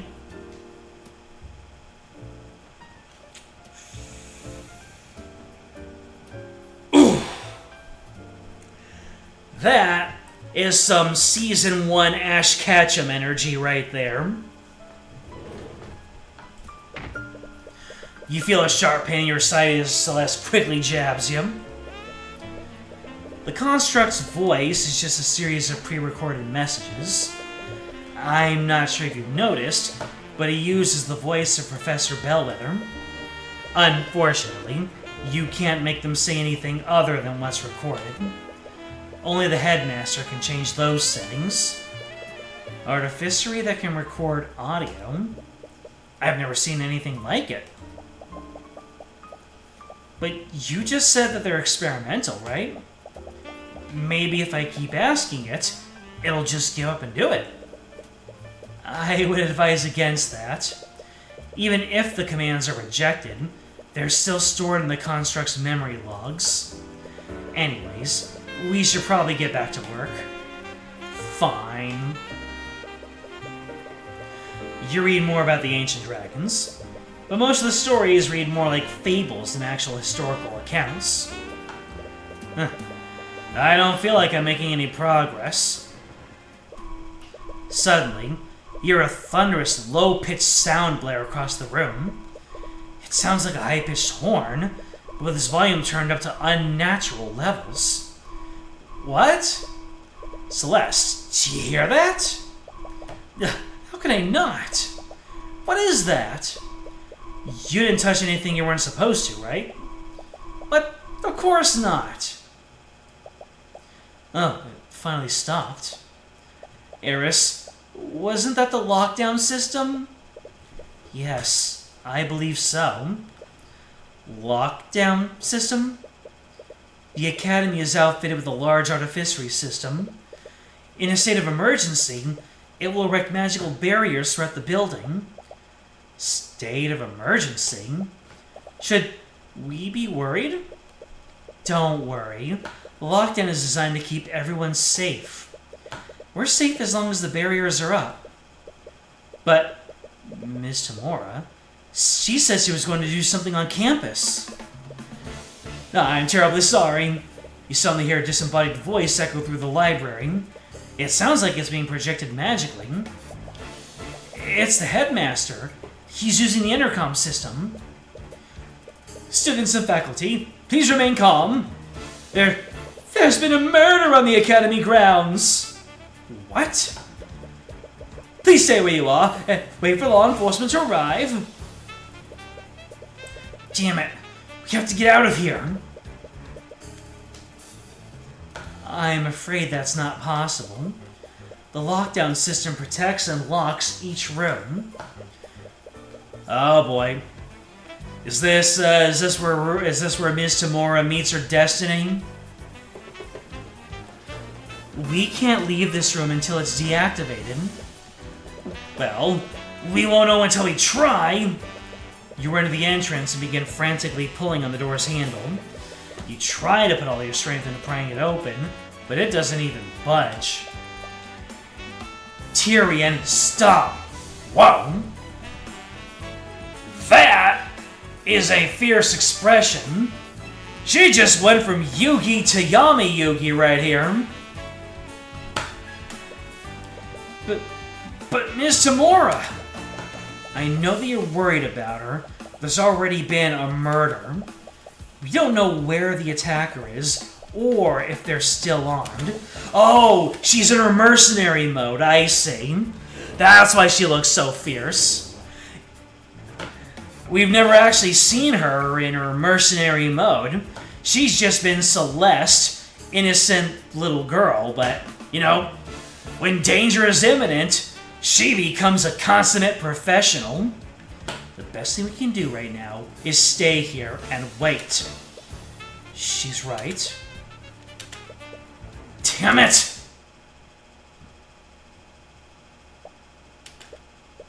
Celeste's hand rests on her sword. Her eyes are carefully watching the entrance. Well, technically, she went into bodyguard mode. Wow. We've been here for hours and she still hasn't stopped watching the door. She was also able to calm you down earlier. It's easy to forget sometimes, but she's always reliable when it counts. What? Students and faculty, thank you for your patience.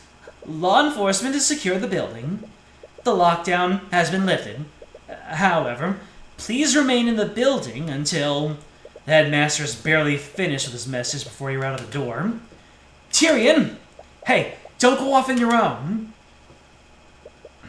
You desperately run through the academy hallways. No. Miss Amora? Miss Amora! Where are you? You have no idea where you're even going anymore. You can feel your fear and anxiety rise with every passing moment. Where is she? Cuthbert? What's wrong? Why are you shouting? Miss Amora! Calm down. You're hyperventilating. I heard there was a murder, and I've been looking all over for you. And you were worried about me? I just... You hug Miss Amora tightly as you're overcome with emotion.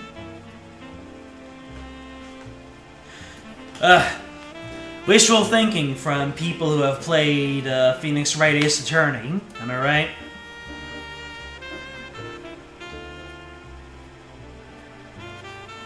I mean, based off of what I was saying, it was a 50-50.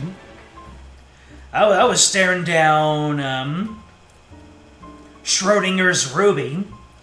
Either she met her destiny as an Ace Attorney mentor, or they would defy her expectations. And it looks like, for this particular instance, our expectations have been defied. She's usually not receptive to affection, but you don't care. You're just relieved that she's safe. Tyrion, there you are. And you're crying. Sorry. I didn't mean to worry you so much. We heard the announcement. Do you know what happened, Ruby? I do, but... You see Ms. Tamora glance at Wallace for a brief moment. For now, I think we should head to the foyer. Or is it foyer? You arrive at the foyer and see the room swarmed with a legion of familiar knights. Is that the Inquisition? Don't tell me. The headmaster mentioned that there was a murder on campus. Someone used magic. Hey, you there! As you enter the foyer, Commander White notices you and begins marching in your direction. But his attention isn't focused on you. Huh? Are you Wallace Nightgrave? Yes, but by the authority of Wyvern Guard Crown, I'm placing you under arrest, pal. Hey, what are you doing? What the... You three? What are you doing here? You said he was under arrest? On what charges? This kid is charged with the murder of Catherine Bellwether. Oh my god. Damn. You know what? When I saw that he was sad and angry at the same time, and I said that he was repressing, I didn't think that would come to fruition so soon. Of course, obviously, since he's about to become our client, he won't have done it, but there will certainly be a lot of plausibility for it. He will certainly have motivation. What? Wasn't that the professor you met in the library earlier? Like hell you're arresting him. He was with us in the library for the entire morning. There's no way he could have murdered her. Move aside, Celeste. But Ms. Tamura's right. If Wallace is a suspect, we can't stop the Inquisition from arresting him. Oh. Don't worry, Wallace. We'll get to the bottom of what happened. Without a word, Wallace allows the Inquisition to drag him away. My apologies. I'm going to go and check on him.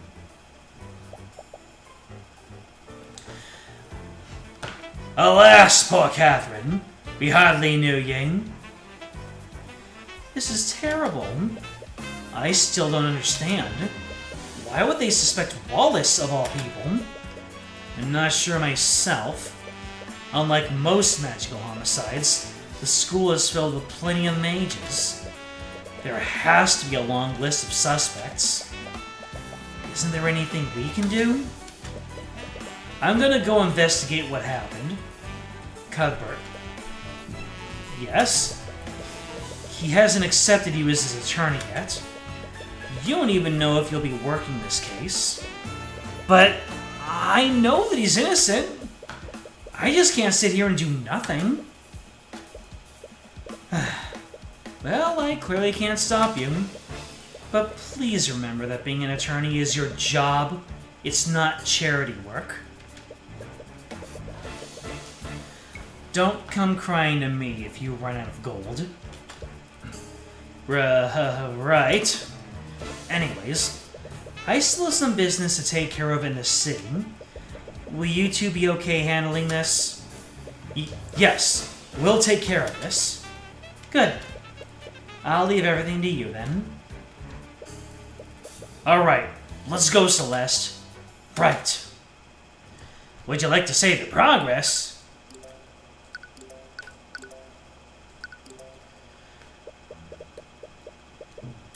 Alright. I'm gonna take this little break to take care of my hydration. I must avenge Bellwether by request of chat. Damn, AQ, your passions were really stoked, weren't they? All right, this just got personal then. But yeah, I'm gonna go ahead and take care of my hydration. I'm not gonna be lying down. You can see there's been a distinct lack of yawning, so I am going to be right back.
I'm back.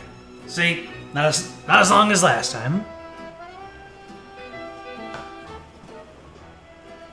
Accidentally yoinked my camera, though. It has been a few hours since Wallace was arrested. I wasn't gone for that long. You and Celeste were with him during the lockdown, so the Inquisition had to take your statements. But the more they questioned you, the more you could tell that they had doubts about your testimony. You will need to do more if you want to establish an alibi for Wallace. That took longer than expected. You've already lost a lot of time talking to the Inquisition, but we should be free to roam around now. Where should we go first? The crime scene sounds like a good start. You still need to figure out what actually happened. Ruby said that the body was found in Lecture Hall 2B.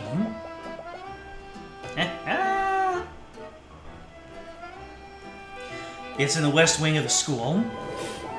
Alright, that seems like a good place to start. And we're moving to 2B. And then when we have to leave, it will be not 2B. Hey, stop right there!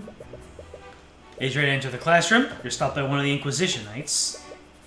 I am the defense attorney for the accused. We have a right to investigate the crime scene.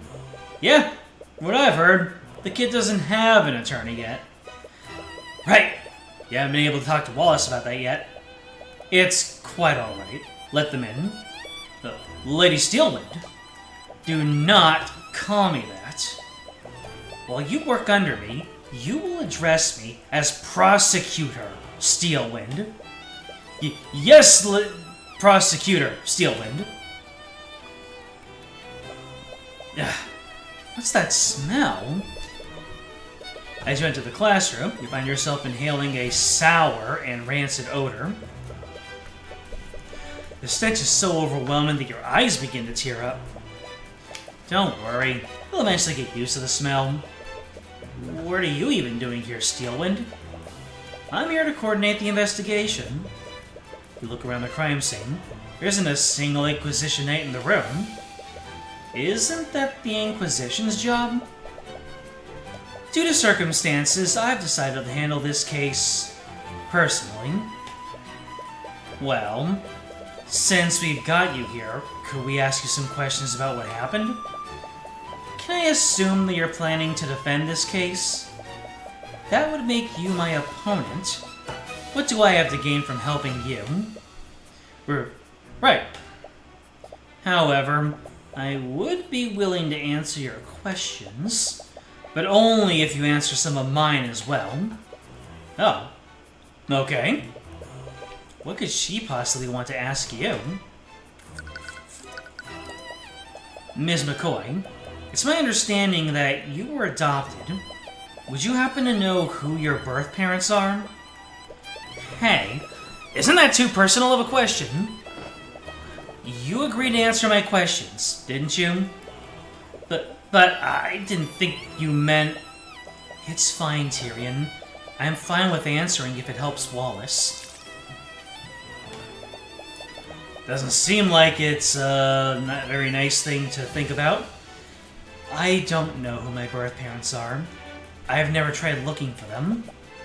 I see. If I recall correctly, your spell compendium only contained one spell. Considering your upbringing, how did you learn Mage Blade in the first place? I bought a scroll from a merchant a few years ago. It had Mage Blade's spell formula on it. But I know more than one spell now. Actually, I learned a few new spells today. I'm sorry, spells? As in plural? How long did it take you to learn these spells? A few hours, I think.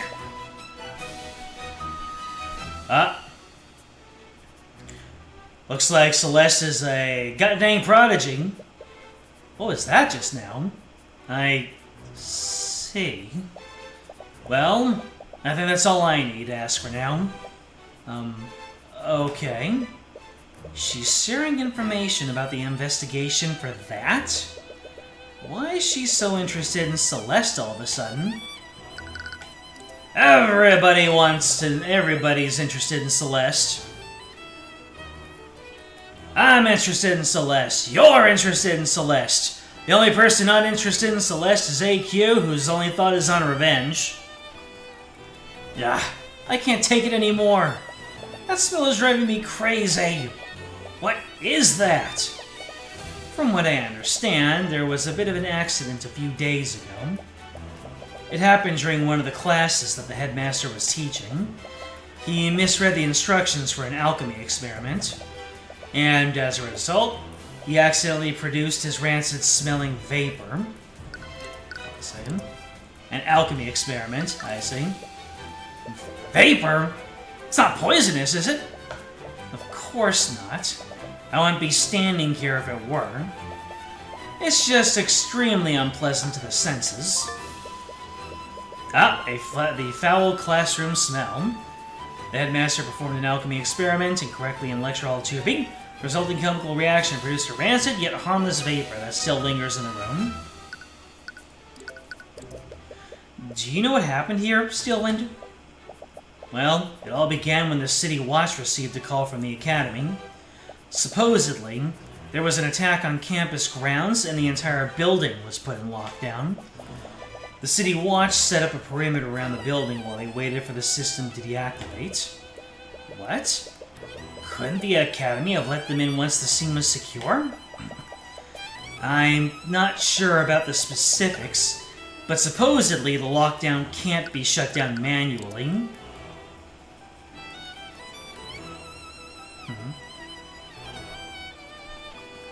These are important details for me to brush up on. You'll have to ask one of the Academy's admins if you want to know more.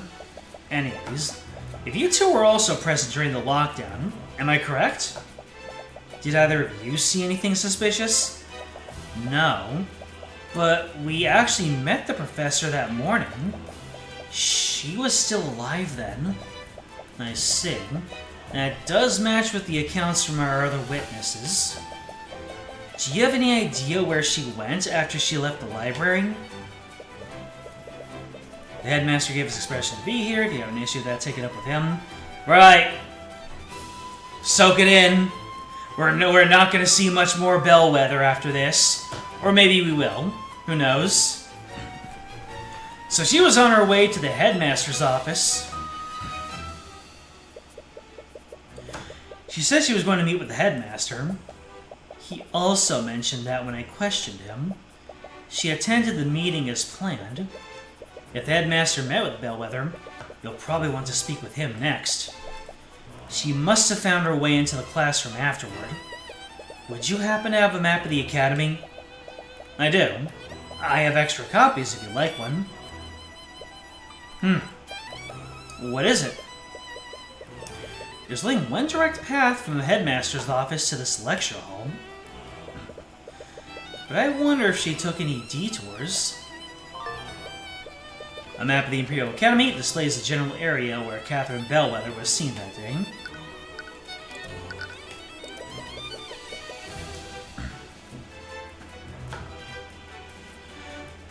It's not revenge, it's justice. What if she didn't actually die? We won't know until we see the body in the report, maybe. For all we know, it could be a body double, or she faked her death. We have to hold out hope. Justice until hope. Do you know how the body was discovered? 2 members of the kitchen staff spotted her collapse inside this classroom. They reported the situation to the campus admin while they attempted to save her life. But it was too late. The professor had already passed away by the time any healers arrived. Those 2 staff members, who were they? I believe their names were Valentina and Valerie Iannis?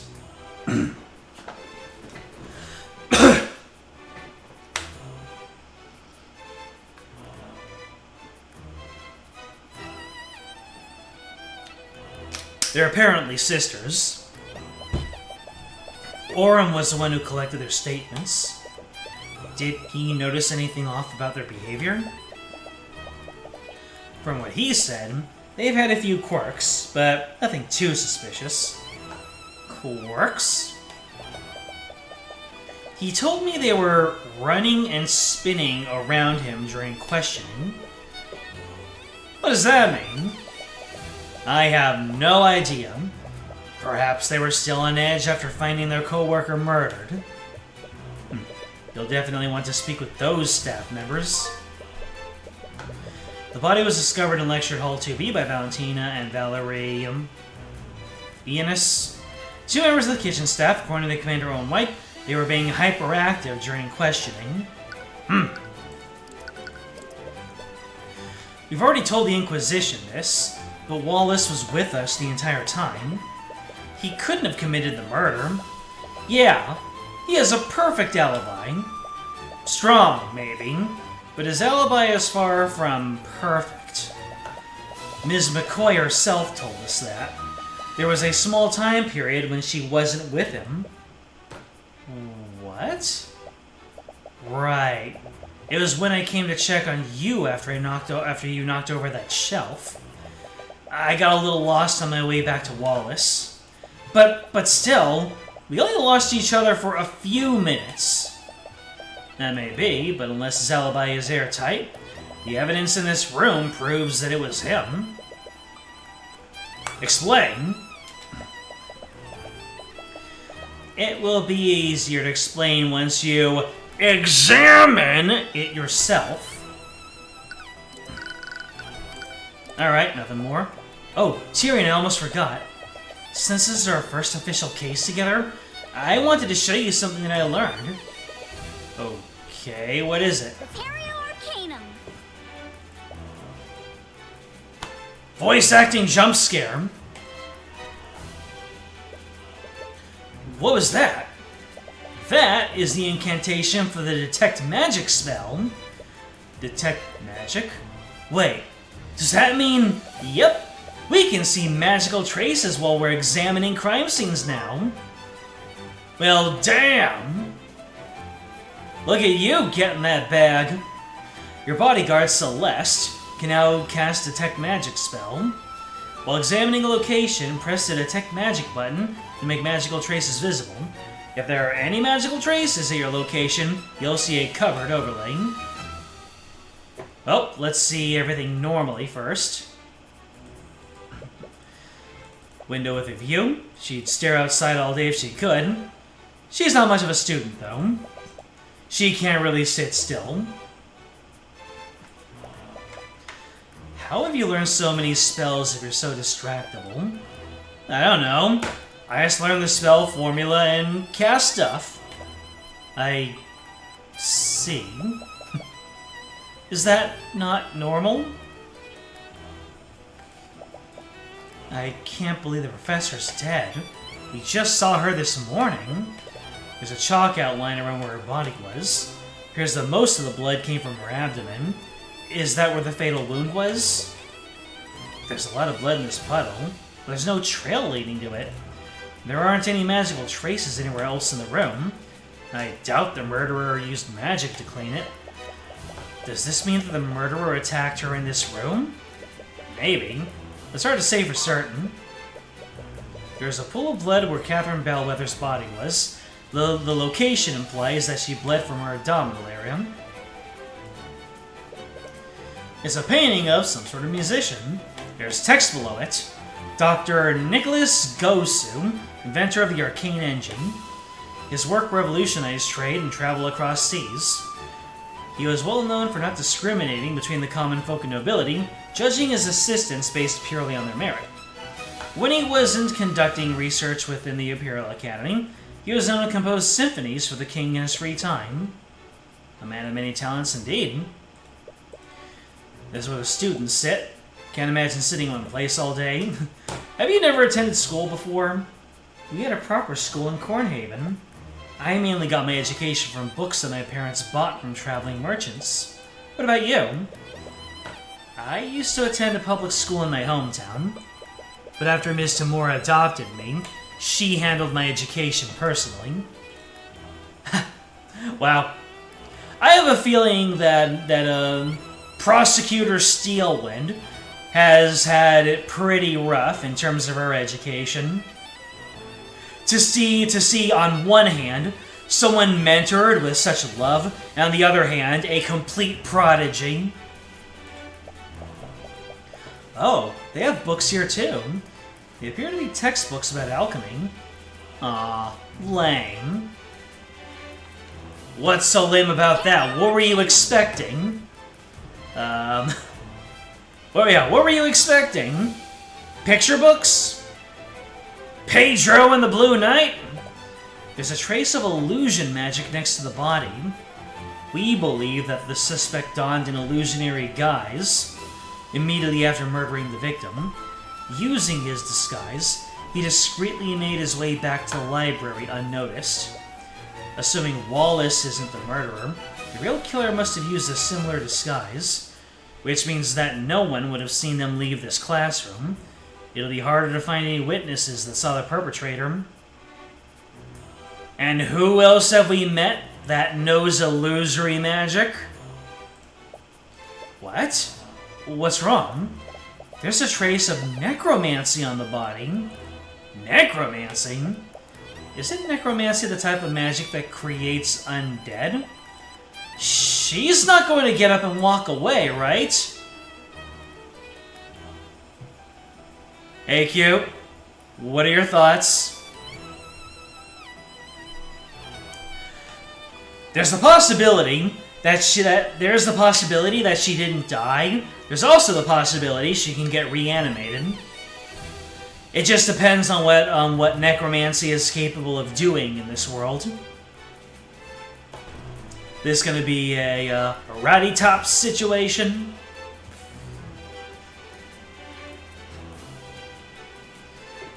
Does that yes still stand? I am going into morbid places right now. We're honestly not sure. That's part of the reason why I've stationed myself here. But what does that have to do with Wallace? Oh, you didn't know? Wallace Nightgrave is a necromancer. He's a what? We believe that he drained her life force completely using a necromancy spell. That's why there are no visible wounds. Here's the autopsy report. It'll tell you everything you need to know. Let's see. Died at 2:01 p.m. Body shows no signs of cuts or bruising. The alchemist report was verified that death was not caused by poison or disease. Body shows traces of necromancy and illusion magic. Cause of death is not apparent, but likely caused by necromancy magic. Suck. Then what's up with the blood, then? Just another mystery to keep on your back burner. The copium hits hard, and we're talking about immoral things. Say no more. I'm going to take my toe firmly out of that pool. But in the modern day, even the Inquisition doesn't commonly deal with necromancy. They're all on the edge about what other spells you might have used. So, I'm here to make sure that nothing unholy happens to the body. You can't believe it. You've heard stories of necromancers before. But why would Wallace be studying something like that? But even if Wallace is a necromancer, aren't there plenty of other mages who can cast necromancy spells? This is an academy for mages, after all. Now, there are no laws against it, but the knowledge required to learn necromancy is heavily controlled. No one in their right mind would dare touch necromancy beyond basic healing magic. Frankly, I'm surprised even one student at this school was allowed to learn it. I can see why. But because of this specific piece of evidence, we know that he's the murderer. But it's still too convenient. Oh, look at this! Prosecutor Steelwind is not pursuing absolute justice or victory. She knows that something is up. That's the first time you've seen a thought from Steelwind. Normally, you can only see thoughts from people who are stressed or excited. You doubt that Ms. Steelwind is excited, so is something causing her to be stressed? Is there something you're not telling us, Steelwind? Because something tells me that this case isn't as straightforward as you claim it is. If you truly believe that, then why don't you prove it? The eye can't see any more thoughts from her. She must be subconsciously guarding her mind now. She's clearly hiding something.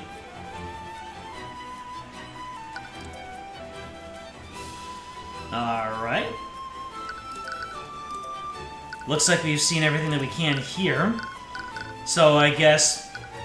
Should I talk to Wallace so I can officially be on the case?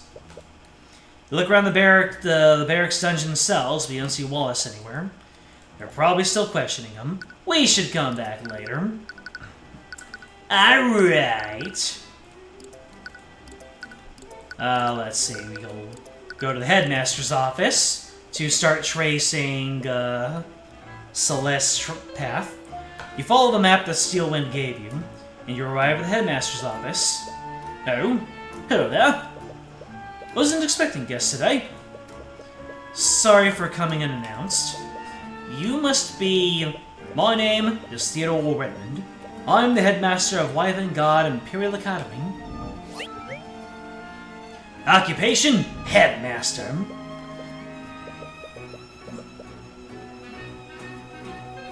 That's what they called me when I was... And judging from your appearance, you must be the protege of Ruby Tamora. To what do I owe the pleasure? They must be here to investigate the murder. Wait, Eris? I thought you went to see Wallace. Unfortunately, the Inquisition is questioning him right now. They aren't allowing visitors. He must be so scared right now. I hope he's okay. You know what? I've been meaning to look into something. Advanced audio properties. No. Properties, here we go. Default stereo mix. Okay. Nope. Looks like I'm using the right microphone. Right. She had the same experience not too long ago. If there's anything I can do to help, please let me know. This is terrible. To think that one of my prized students would be accused of murder. And to think that one of your professors would be murdered. Hello? We heard your voice on the intercom when the lockdown happened. Are you the one who triggered it? Yes. I activated it when I received a call from one of the staff. They reported that Professor Bellwether had been attacked. His actions have been added to the notes. The headmaster activated the Academy's lockdown system in response to receiving a call from security. This call reported that Catherine Bellwether had been fatally wounded. Oh my god, my eyelashes are being very, very uncooperative right now. How does the lockdown system work? It's an artificial network that covers the entire academy. In the event of an emergency, I can activate it using this stone. I'm gonna have to wash my face. Oh, got it. The headmaster pulls out a glowing stone from his desk. You can hear the hum of magical energy emanating from it. Once activated, the system creates magical barriers throughout the building. It's designed to contain and protect each room in the building. Could a powerful mage breach any of these barriers? I doubt it. The barriers can withstand a great amount of force. They even block mages from teleporting through them. And once activated, even I can't turn it off for an hour. Alright, that's good to know. An hour. Oh, let me see what all the details were added here. The Academy's lockdown system is a system of artificery covers the entire Academy buildings. Once activated, it creates magical barriers that isolate and protect each room in the building. These barriers can't be breached with magical and physical force. They also block mages from teleporting through them. What can you tell me about Wallace? Earlier you said he was one of your prized students. Oh, he was sad. I just need to understand, why did the prosecutor say that he was a necromancer? Because, technically, he is one. What? Why would he study something like that? Necromancy is probably one of the kingdom's most dangerous and most scrutinized schools of magic. Its image has been long tainted by stories of dark wizards raising armies of the undead. However, it doesn't just control the forces of death, it also controls the forces of life. Forces of life? The truth is that healing magic is also classified as necromancy. Is that true?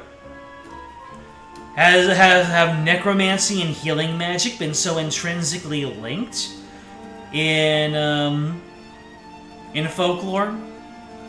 This is the first time I'm hearing it said like that. Usually they're polar opposites.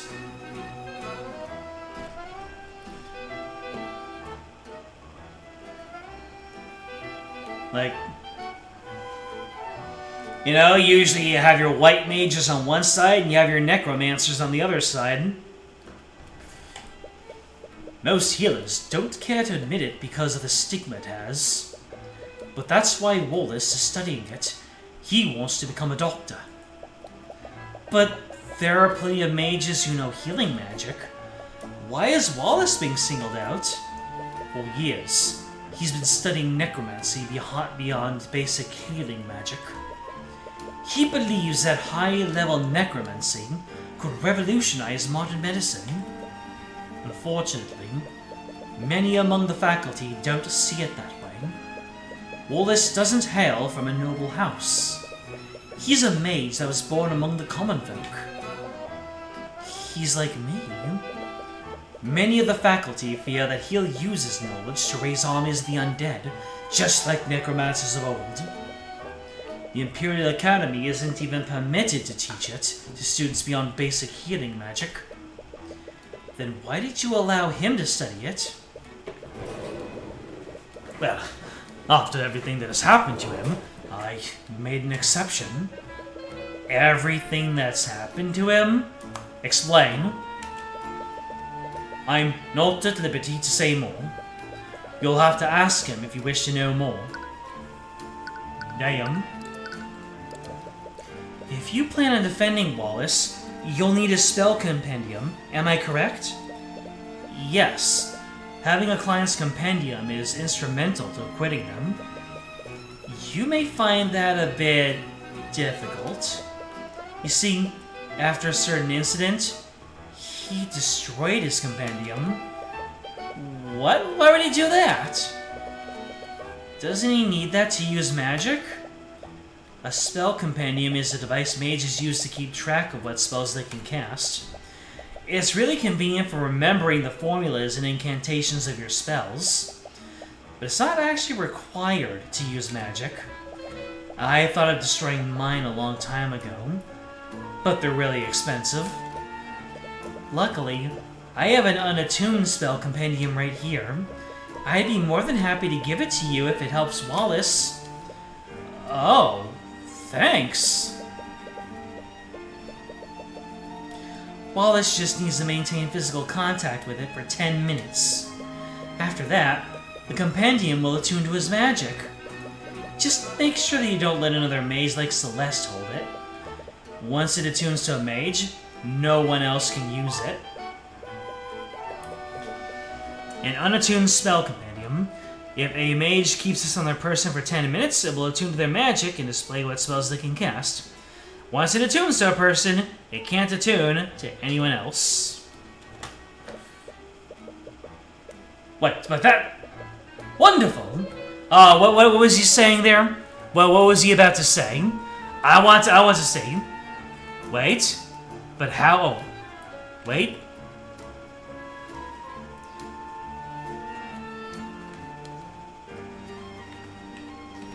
Ah, man. The quality. Hold on a second.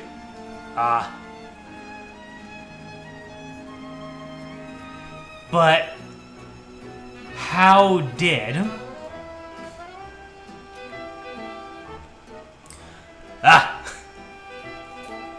So he was about to question Eris, but of course, as she is wont to do, she bent the universe into her favor. Again! Wonderful. I just hope you can persuade Wallace to attune to it. Now, tell me about Catherine Bellwether.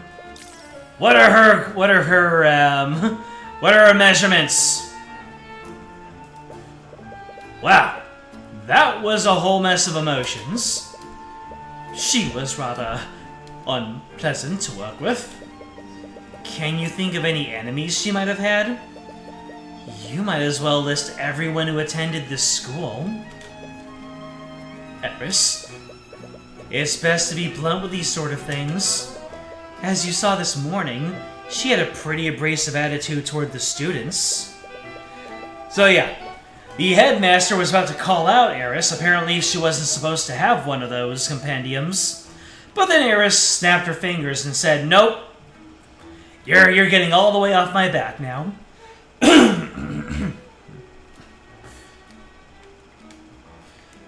Many people in this school did not care for her. Maybe she wasn't the nicest person, but would that really be enough to motivate someone to murder her? She'd often target and harass students, especially those who were from the common folk. She even made a habit of expelling those students for minor infractions. For commoners, magic can be articulated out of poverty. I can't imagine how it would feel to have that opportunity unfairly taken from you. She put so much pressure on those students. Some of them even left the academy of their own volition. They couldn't handle her constant verbal abuse. Even then, would that really be enough to commit murder? The human psyche is a fragile thing. It's astounding what someone might do when pushed far enough. What about a relationship with the faculty? In some cases, it was worse than that was with the students. She'd often treat the staff like her personal servants. I've received many complaints from them about her behavior. Sorry if this sounds rude, but why didn't you just fire her if she was such a big problem? She's used her position to curry favor with the noble houses over the years. As you can imagine, the Academy's board is controlled by the nobility. If I ever tried to remove her, they would probably support her over me. She's used her position to curry favor with the noble houses over the years. Interesting. Her position as a professor or something else?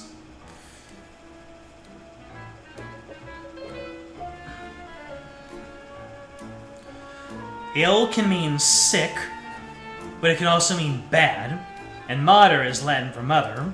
We know that from Mater Pater. Eris's last name can literally mean bad mother. You sure it doesn't mean anything?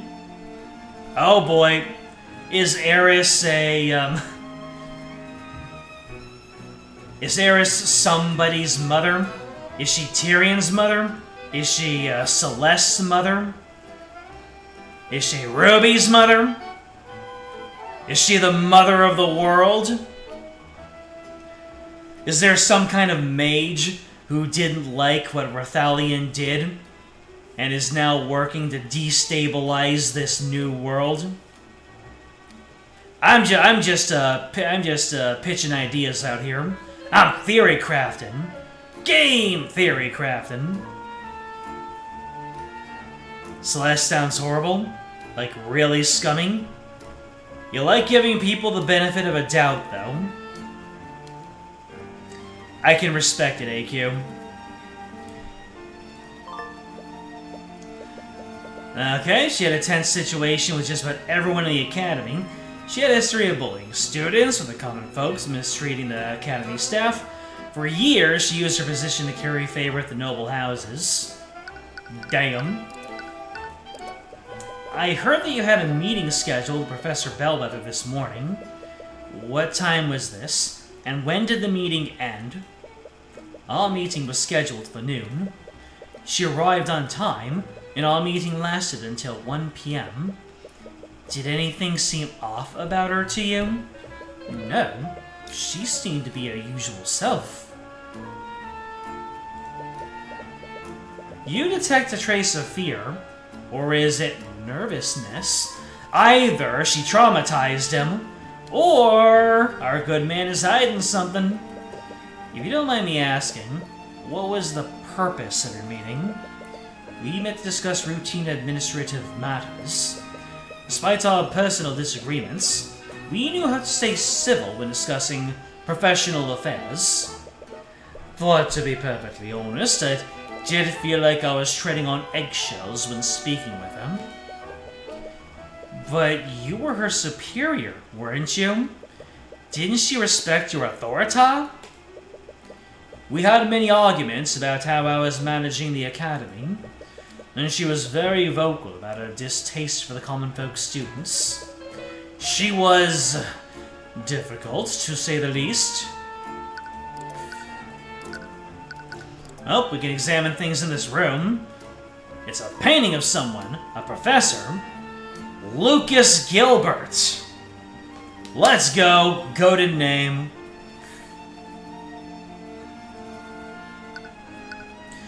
You'll be putting faith in a lot of seeming scumbags and trails, so this won't be the first time.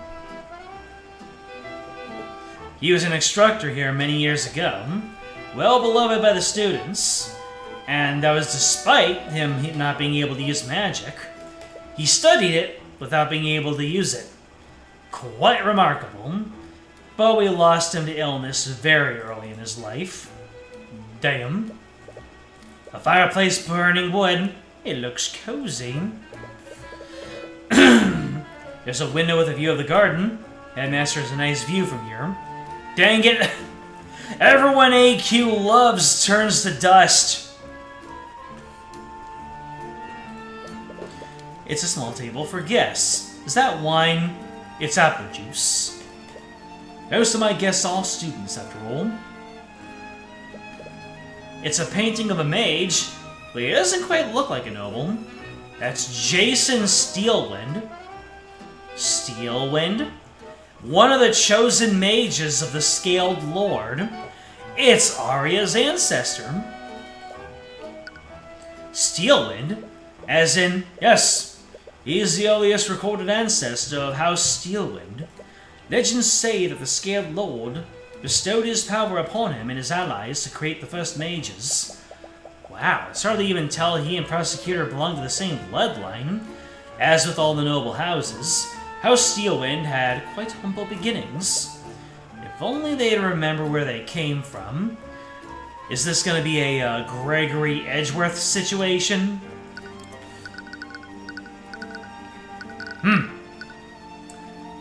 I see that I can't talk to Eris. Alright, we can move to the kitchen.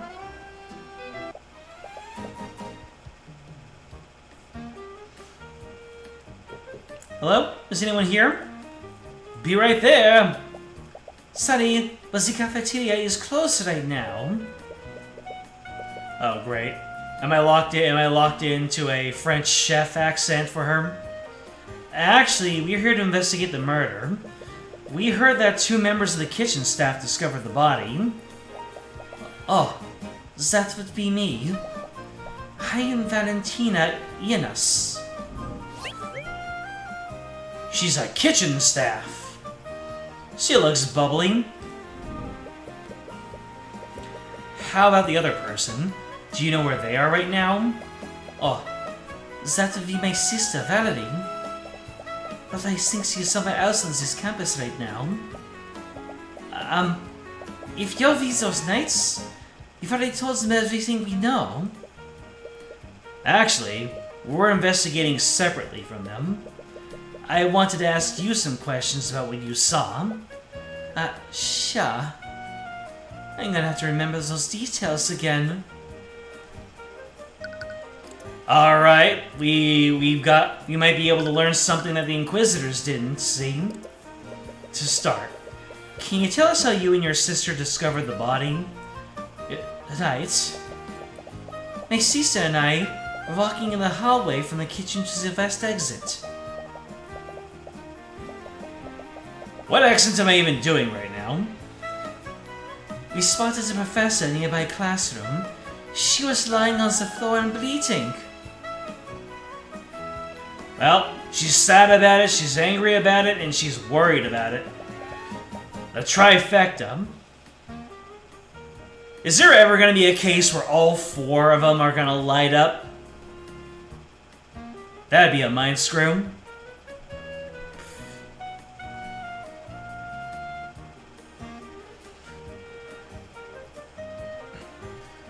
Tyrion and Celeste make it out of this game alive, right? I have to imagine they do. Then again, the wallpaper that I have down below, that's a key image from the game's like box art from Steam. So maybe Tyrion does become an angel at some point in the game. I used an emergency communication device to call for help. While I was doing that, my sister tried to wake her up. That would imply that Valerie thought that she could be resuscitated. Did she know if the professor was still alive or not? We are not sure, but she wasn't responding at all. She wasn't breathing, and she did have a pulse. What do you know about the suspect in this case? His name is Wallace Nightgrave. He's a student here. He's that scary kid, right? The one that raises undead. Those are just rumors. He would never do something like that. But he studies necromancy, right? Have you ever met him? Have you ever actually met him? I like my voice, what can I say? No, but I've heard the rumors that he's always hanging around the cemetery. I'm sure he's just biding his time, waiting for a chance to raise an army. It can't be helped that people think of him that way. But you can't help but be a little annoyed on his behalf. What can you tell me about Catherine Bellwether? That's all you need to know. Every negative emotion. Yet another set of complicated emotions. Well, I guess there's no point in hiding it anymore. She was a horrible person. She was really terrible to all of us. By all of us, do you mean the Academy staff? Yes. We. She always treated us like her personal servants.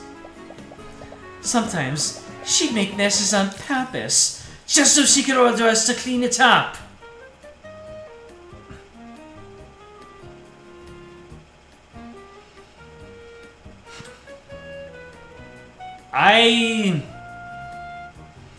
I'm sorry, my friend, but unless I hear some very compelling evidence,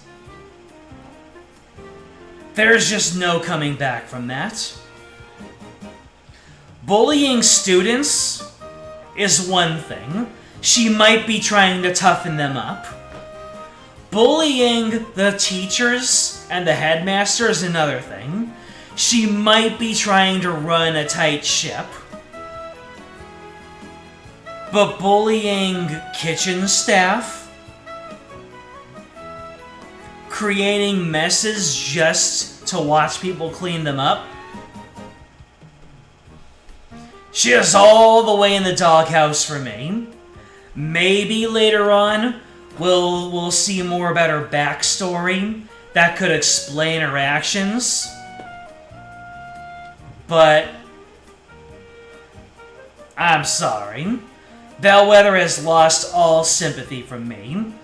I mean, obviously a murder has happened, and those accountable need to be held to task, but in terms of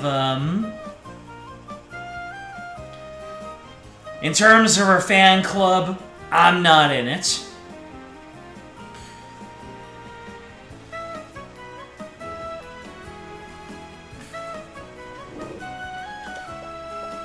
This probably sounds terrible, but I'm sure a lot of people are glad she's gone. I just hope we can still keep our jobs. What does that have to do with anything? Now, why would she be worried about that? Did you ever feel like your job was at risk because of Bellwether? We? Actually, she was actually planning to fire all the staff. All of the staff? That can't be true, can it? The Academy needs the staff to function. I am not sure about the details. That's just what Jan told us. Who's Jan? He's one of the Academy's custodians. You can probably find him cleaning up the house if you look around. The only way I can think is that maybe the staff were up to some insidious things, and Bellwether was trying to force them out. But that is some reaching at this point.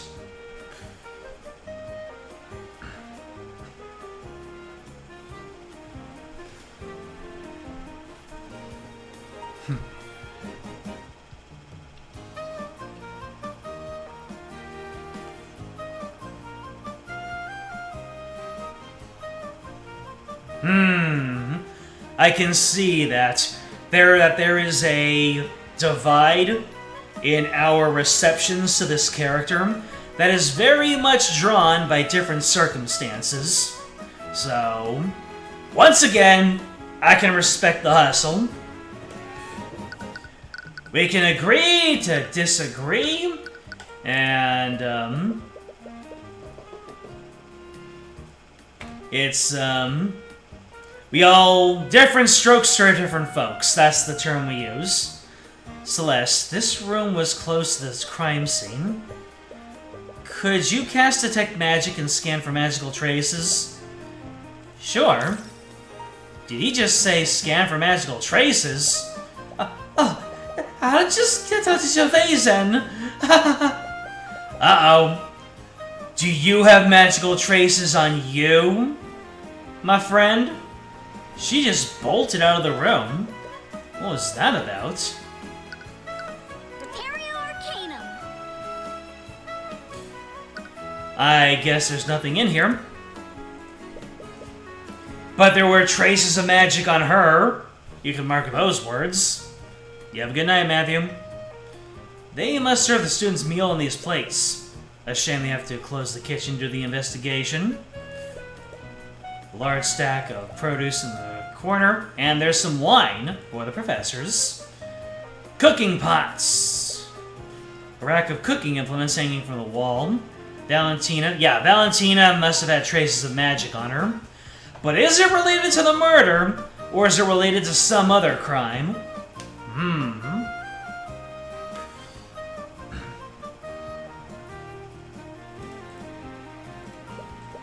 Large cooking station. They prepare their meals in bulk. It's a plate of bread. They probably serve these as sides to the entrees. Don't get any ideas, Tyrion. What? Remember when we went to that fancy restaurant? You just kept ordering breadsticks and butter. The bread is free. I might as well take advantage of it. You know eating that many carbs isn't good for you. Yeah. Several commonly used ingredients are close to the cooking area. It's a barrel full of some sort of drink.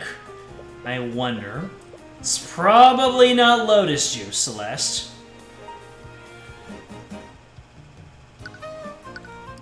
Yeah, so the detect magic, we're not seeing anything here. And Valentina's no longer here. You know what? I never tried to detect magic in here. Repario Arcanum. And there's nothing to find. So let's see, we've already done all that stuff. Oh, let's go to the foyer. Repario Arcanum. We could hear that all day. Is this the equivalent? Yep, this is the equivalent of going back to the Wrighton Company and talking to Trucy. Alright, then I guess we can go to the hallway. You spot Valentina again. She's speaking to someone in a blue-collar uniform. Could he be the custodian that she mentioned? Jeanne, where have you been? Just still haven't fixed up the plumbing in the kitchen sinks. Someone just died. Can't we just take the day off for once? You're causing trouble for me and Valentina. Please be reasonable. Wait, why is Valentina suddenly speaking in the third person? Unless that's not Valentina. Oh, hello? Valentina? Oh, my apologies. I can see why you're confused. I am not Valentina. I am her sister, Valerie. Uh-oh. She's the Cuthbert sister. Are you trying to trick us or something? You look exactly the same. You remember reading about something like this before. You two are identical twins, aren't you? You're both genetically identical to each other. Yes, we are. Wait, that means she was the one who discovered the body alongside Valentina. Since we have you here, do you mind if I ask some questions about what happened? I am terribly sorry, but I've already spent a lot of time looking for Jeanne here. I'm really behind on my work. But Jeanne was also nearby when we discovered the body. I'm sure he can answer your questions. She lost that coup d'air very quickly, didn't she? Before you have a chance to object, Valerie quickly walks away. Wait! Do you want me to go after her? I'm pretty sure I can catch up to her. No, we don't want to scare those two women more than we already have.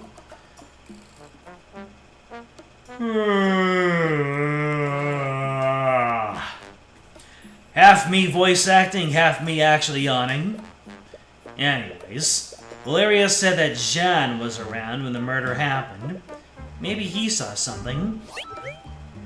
Jeanne the custodian! I know a custodian, so this is some representation right here. Jeanne, was it? Do you mind if we ask you some questions about what happened? Really? Well, whatever. At least I have an excuse to take a break now. So, Jan, are you part of the staff here? Yep. I'm a janitor. That's a loaded surname if you've ever heard one. Oh, the last name is Ianus. Why is it loaded? Is that more Latin you can tell me about? Anyways, there was a lot of restraint to not have Jan's last name be Etor. Clean. And I do odd jobs here and there.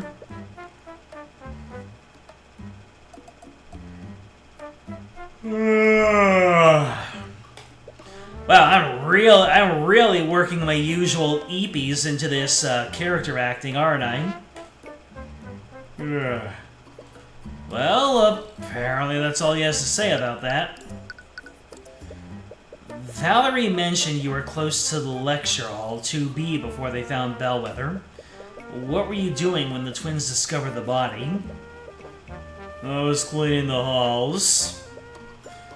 Bellwether knocked over a vase, and there were shards and dirt everywhere. Wait, you saw the professor before the twins arrived? Yeah, like I said, she broke the vase right in this hallway. It's probably 20-30 minutes before the twins found the body. You might have been the last person to see her alive. Did you see where she went after breaking her vase? Yeah, I think she went into that room over there. Jan points to the lecture hall that Bellwether was found in.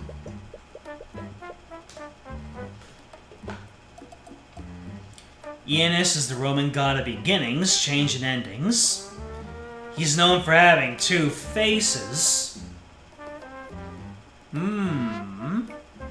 I don't know what to do with this information, but that'll be good to keep in mind. Hughes is such a mood. Honestly, really, so true, bestie. I'm honestly not sure. I was more worried about cleaning the mess she made. Well, did you notice anything off about her? She was in a pretty bad mood. Honestly, that's really normal for her. She was walking real slow. This is great. I can be tired and voice act this man accurately at the same time. I didn't notice her at first, and she basically shoved me out of the way. After that, she knocked over that vase.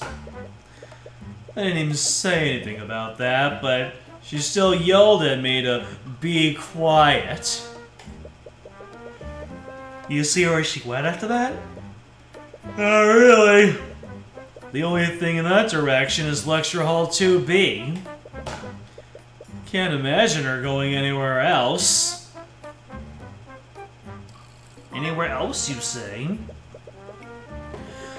She might have been somewhere else, and then deposited in room 2B. Bodies have been moved before.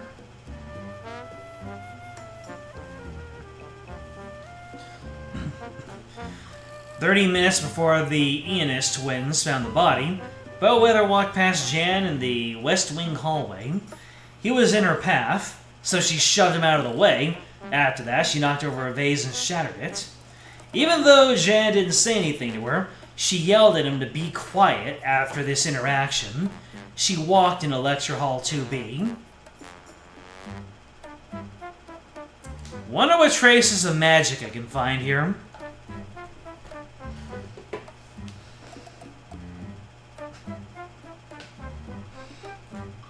All I know is that we have concurrence of about 4 or 5 people at any given time, so you've been more active than them. Not that there's anything wrong with lurkers. I will always accept lurkers, but just know, Solaris, that you are number 3 fan for a reason. You are perfectly fine.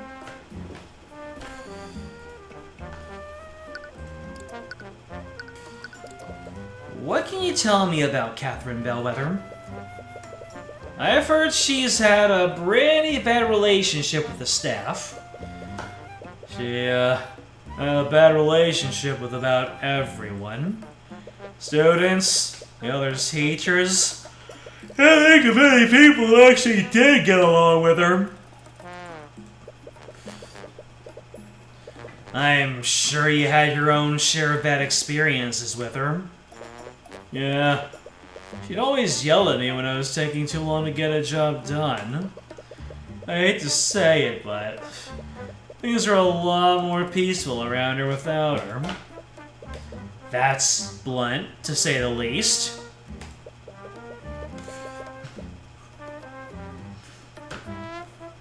Why is everyone Joshuaing? Are those tears of sadness? Or are we hugging it out in the chat? Alright, hug it out. You can't exactly blame him for thinking that. Valentina mentioned something interesting. Did you tell her that Bellwether was going to fire the Academy staff? Yeah, I remember that. What made you think that she was going to do something like that? You know those arcane constructs in the library? Bellwether was the one that ordered them. Oh yeah, they're so cool. Well, a few weeks ago I overheard a meeting saying that she was having with the headmaster. What I heard, she was planning to order more constructs and entirely replace the staff. More jobs lost to AI. Oh.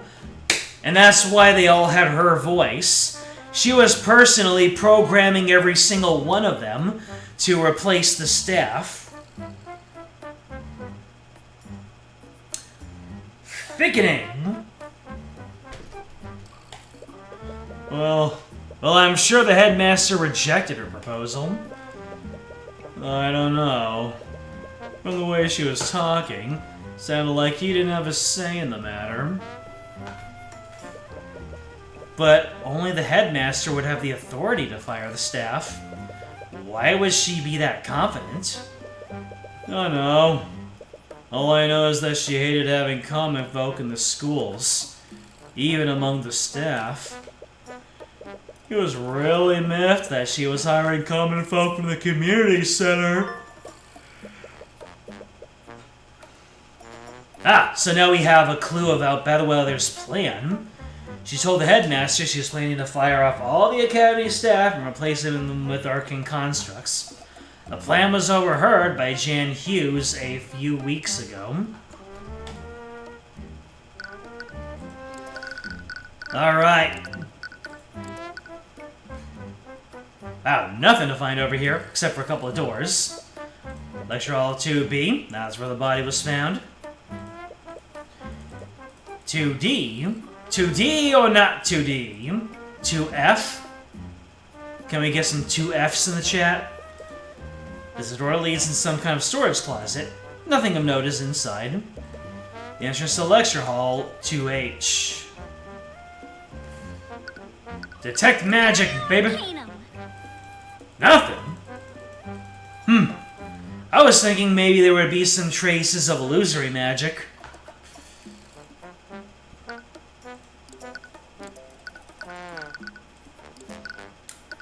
Alright. Is this our opportunity to talk to Wallace now?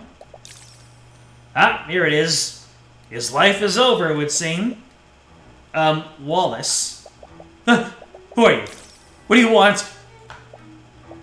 Wallace? It's Celeste and Tyrion. From the library, remember? Oh, right.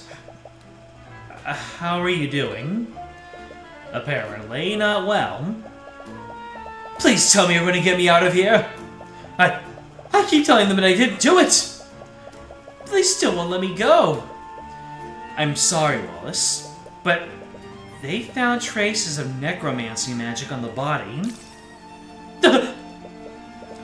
And because of that, they're going to push your case to trial. What? Are they going to execute me? This can't be happening. Please calm down. We know that you're innocent. With that said, would you let me represent you in court? Oh, right. You said that you were a lawyer, but I don't really have any money to pay you with. Don't worry about that. For now, let's just focus on getting you acquitted.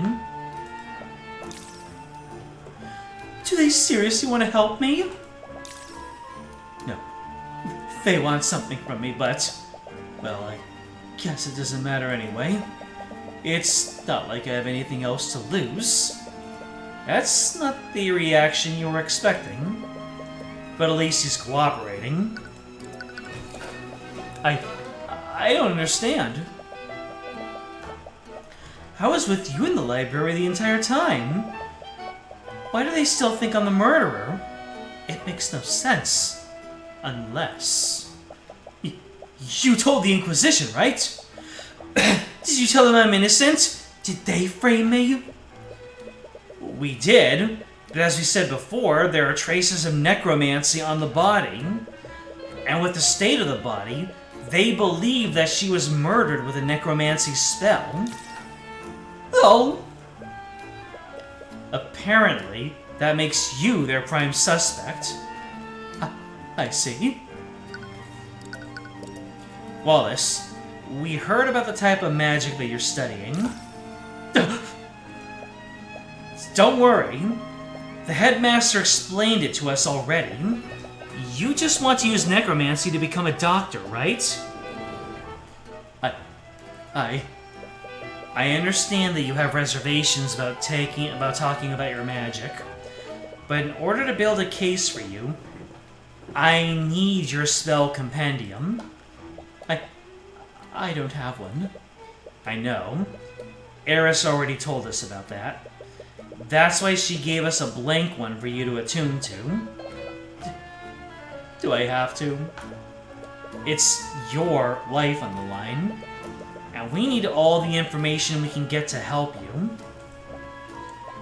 Sorry, you're right. I'll attune to it. Okay, here we go. Wallace's spell compendium. Prestidigitation, Mend Wounds, Illusory Disguise. That's terrible, because Illusory Disguise was also found at the scene. And by the way, his type of magic is Clue. Oh wait, no, it's not Clue. That's a type of Clue. That's part of mine. That's part of my my notes. That's part of my notes. Mods, wipe at the last minute of commentary. Revive, Animate Corpse, and Necrotic Blight. Alright, so we got Prestidigitation. We know about this one. Mend Wounds. Heals the wounds of the target over the casting time. Wounds on the target are magically healed without leaving any scars or bruises. The spell can't restore missing limbs, nor can it revive someone who has already died. Illusory Disguise. Places an illusion on the target to completely change their visual appearance. The disguise moves with the target for the duration. The disguise can make the target look 1 feet taller or larger or smaller. Elements hidden by the spell are made invisible. And elements created by the spell are purely visual. You cannot make physical contact with it. Revive. Floods the target with life energy in an attempt to resuscitate them. It does not heal wounds or sustained. Results may vary, but it cannot resuscitate someone who has been dead for more than a minute. Oh!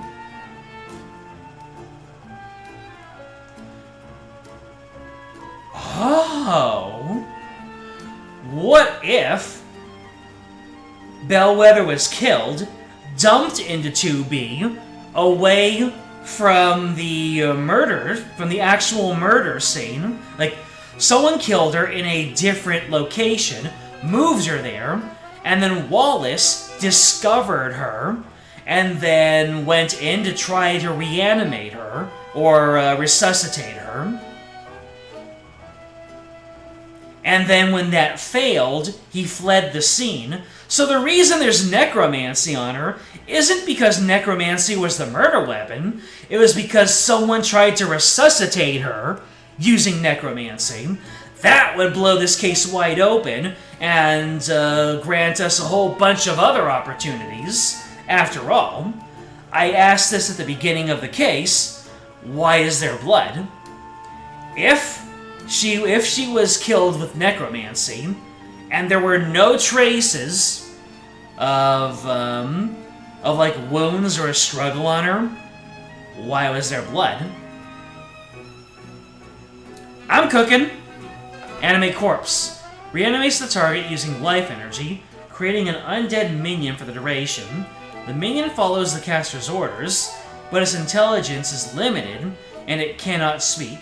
The minion can end the spell prematurely, but will only do so if ordered by the caster. Because I'm just thinking in terms of how things go in Ace Attorney. Remember in Ace Attorney, what was it, 2 or 3, when Pearl destroyed the vase, and the only reason that it was improperly reconstructed was because Pearl, a literal child, reconstructed it. There's a lot of evidence that just comes out of circumstance, and so if Wallace was trying to revive her, he probably would have used his illusion to sneak in, and then used his necromancy, and that's why both types of magic are present on the scene. Alright, we'll see if I'm cooking. Necrotic Blight. Pulls all the life energy from the target, resulting in instant death. The spell does not wound the target, nor does it leave any physical evidence, but it still leaves a magical trace. So, that is the smoking gun, so to speak. Whoever is trying to pin the murder on Wallace is going to point right to this and say, that's the spell he used. But the question is this going to come into play to help us vindicate? We'll have to see. You understand the reason why he's studying this type of magic, but the spells in his compendium are still pretty gruesome. It's a little terrifying that spells like this even exist. Sorry, I know it was being difficult. A long time ago, I showed my compendium to someone I trusted. After she saw my necromancy skills, she told everyone in the academy. That's also when Professor Bellwether started coming after me. I'm sorry, that must have been hard for you. But at least you had Eris. Yeah, I did. If anything, Eris is probably the cause of all his troubles. She's probably pulling the strings in the background. How did you and Eris become friends anyways? Another hint of fear from her. Are her fears related to Eris? Oh, it's a bit of a strange story. Sometimes the other students would steal the ID number off my locker. Then they'd switch it with the one in another locker. They thought it was funny whenever the owner got angry with me. Eris had a bit of a reputation around her school. I'm not sure why, but everyone was scared of her, even the students from the nobility. It was probably due to some baseless rumors. One day, someone switched my nameplate with hers. I was so scared when she approached me, I couldn't even say anything. But she didn't get angry like the others. She just apologized and gave me back my nameplate. After that, she randomly started talking to me whenever she saw me. We became friends after that. That's nice. It's a good thing he was able to find a friend in a place like that. How convenient. Eris is using this man. I can tell. So I have to ask, if it's caused you so much trouble, why are you still studying necromancy? I want to use it to become a doctor. The headmaster told us the same thing, but you could have just stopped after learning the healing spells. Why are you learning spells that can steal people's life force and raise them dead? Life and death are two sides of the same coin. That's the key principle behind necromancy. The first undead was actually a failed attempt to resurrect a human using magic. Wow, I never knew that. Right now, basic necromancy can only heal injuries and wounds. What was the thing they didn't know? The first undead was actually a failed attempt to resurrect a human using magic. Oh, here, there we go. but it can't do anything for disease or deformities. If I could just keep studying, I know I can create a new type of necromancy. One that can cure diseases and save lives. He specifically wants to cure diseases.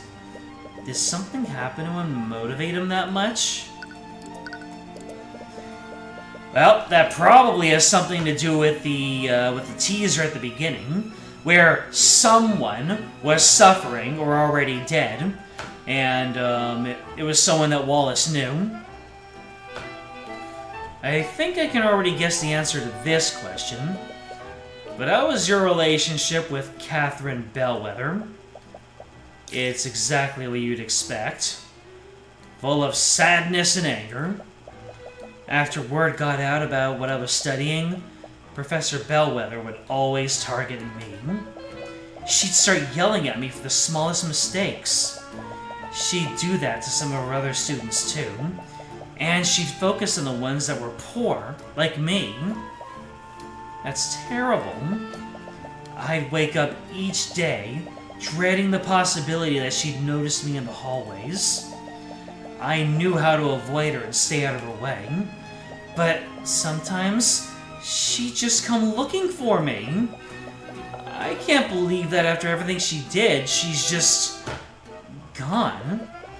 You must have mixed emotions about what happened.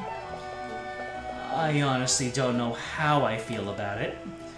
To be honest, I always wish she would just disappear. But he's not saying that the world is better off without her.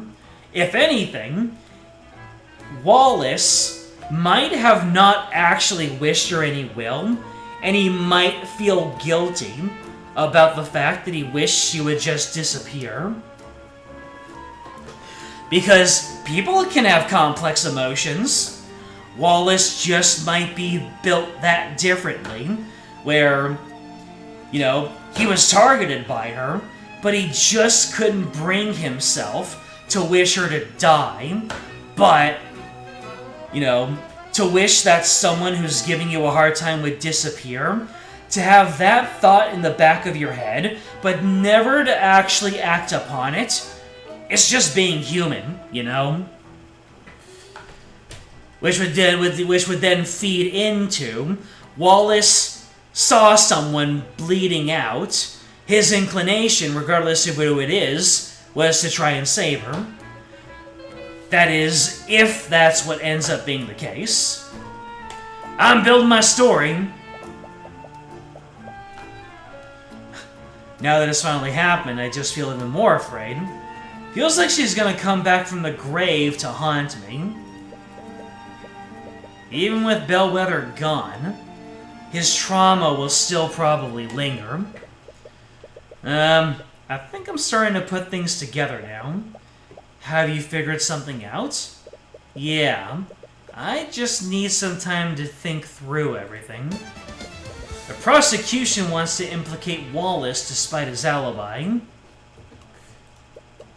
They wouldn't have a reason to do this unless the evidence heavily implicated him. How does the evidence implicate Wallace?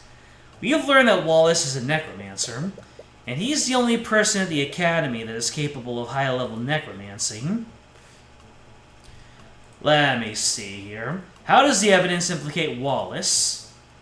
A rancid smell, a witness, a magical trace of necromancy was found on the body. There's a trace of necromancy on the body. This means that they think that Wallace used one of his necromancy spells. Even without seeing the traces, it's pretty obvious that magic was used on the body. Right, because there aren't any wounds on it. And the autopsy report found no signs of poison or disease. Which spell do they think Wallace used? If I know Prosecutor Steelwind, she probably already has a theory on which spell he might have used. The prosecution will probably argue that Wallace used one of his spells to kill Bellwether. Necrotic Blight. They'll probably say that he used Necrotic Blight. That makes sense. Necrotic Blight would have drained the life force from her body. There's a pool of blood where Catherine Bellwether's body was. This is strange because she wouldn't have been wounded by a Necrotic Blight.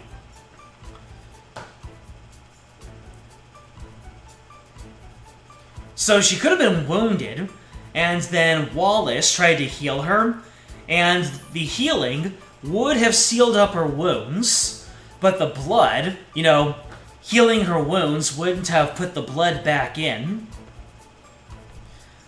Blood stain under the body has been updated in your notes. But that's where the contradiction lies. Let's suppose that Wallace did kill Bellwether using Necrotic Blight. There's something at the crime scene that wouldn't be there if that were true. What's wrong with the crime scene?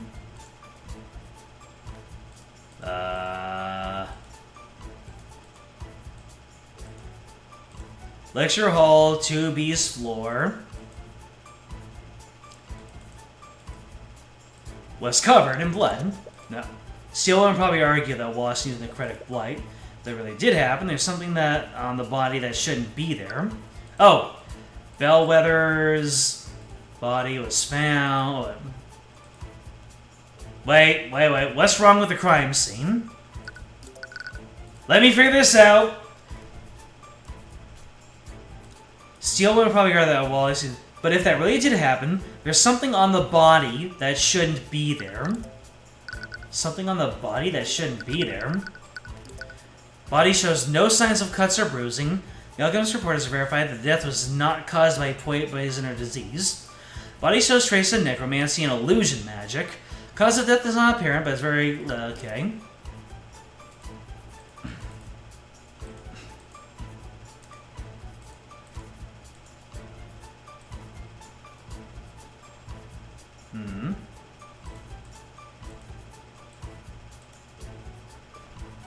Before the lockdown, during the murder, in blood. Yeah. Was found. So this doesn't work.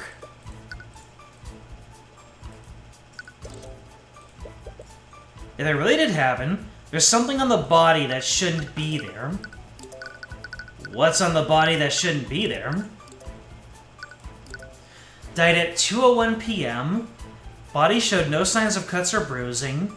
The alchemist report has verified that the death was not caused by poison or disease. Body showed traces of necromancy and illusion magic. Cause of death is not apparent, but it's very likely caused by necromancy magic. What is wrong with the cuts with the crime scene? Let's see. Bellwether's body was missing. Nope, that doesn't do anything.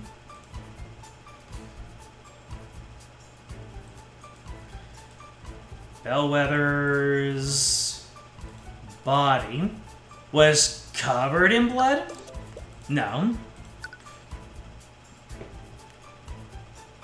Oh, employees. What am I doing?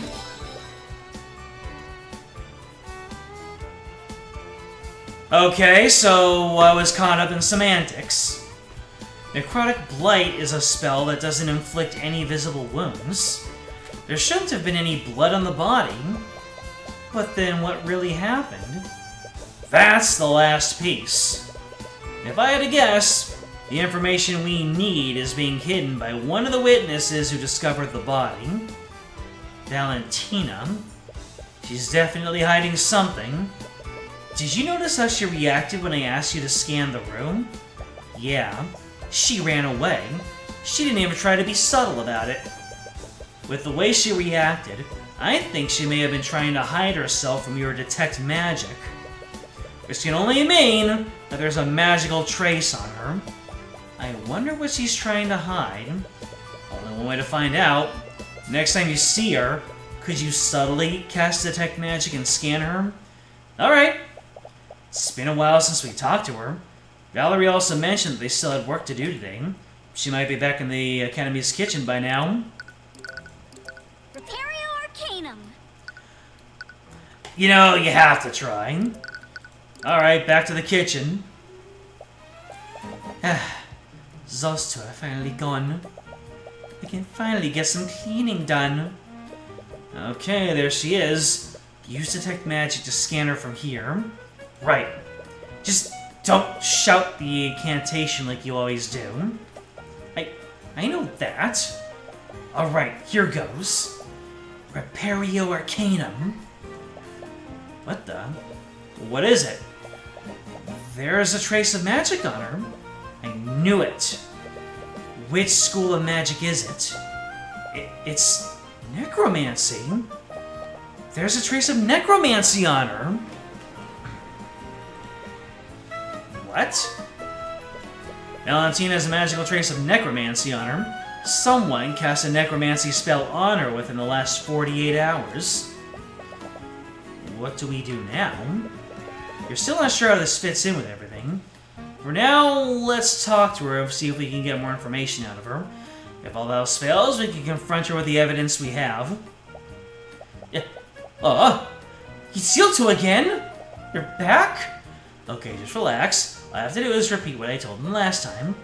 Unfortunately for her, it won't work this time. Miss Eunice, did you know that there's a trace of necromancy on Bellwether's body? That's what he used to kill the professor, right? A necromancy spell? That's the thing. If that's were true, a lot of evidence we found does not make sense. I think someone else cast a spell on the body. Oh! Dumb! Valerie. It wasn't Wallace who tried to heal her. It was Valerie who tried to heal her.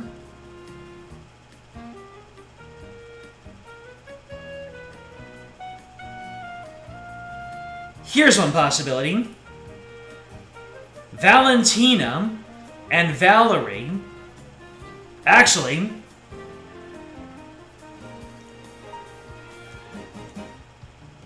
if one of them, well, actually, I wasn't able to see what arcane art that Valerie has. If either of them are able to cast necromancy and illusion,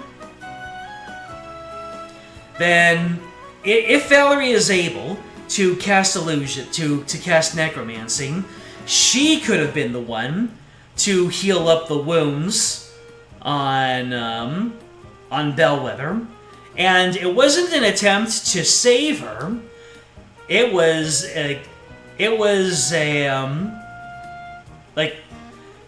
So if she were, like, let's just say that Bellwether was stabbed or something, and you came in and you used necromancy to seal up the wound,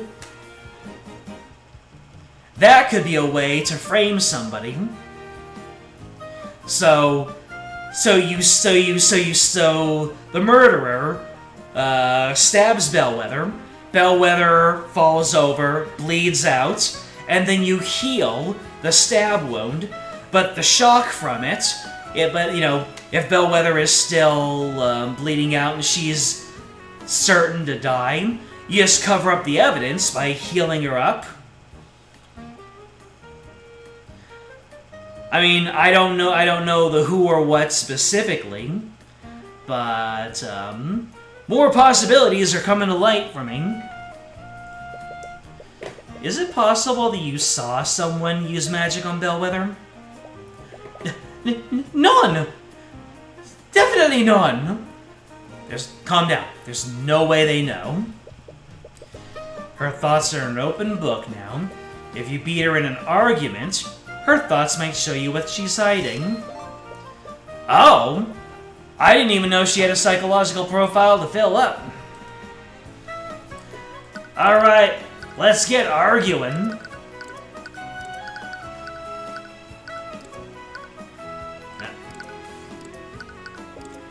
Valentina clearly knows the woman she's letting on.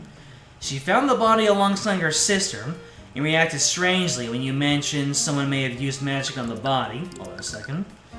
So that's Valentina. Ah, man. Oh, here we go. Okay, so neither of them have an arcane art to speak of. So there's Theodore. His arcane art is illusion. Catherine's is illusion. Wallace is necromancy. Eris is illusion. No one else has necromancy, but Wallace is able to use illusion, so what's to say someone else can't use necromancy? We need more information. What is she hiding?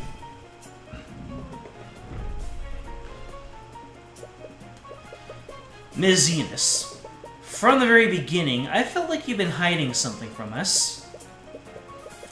There's something that you're not telling us about. What are you talking about? My conscience is clear. I've told you, and that's everything I know. I've got nothing to hide.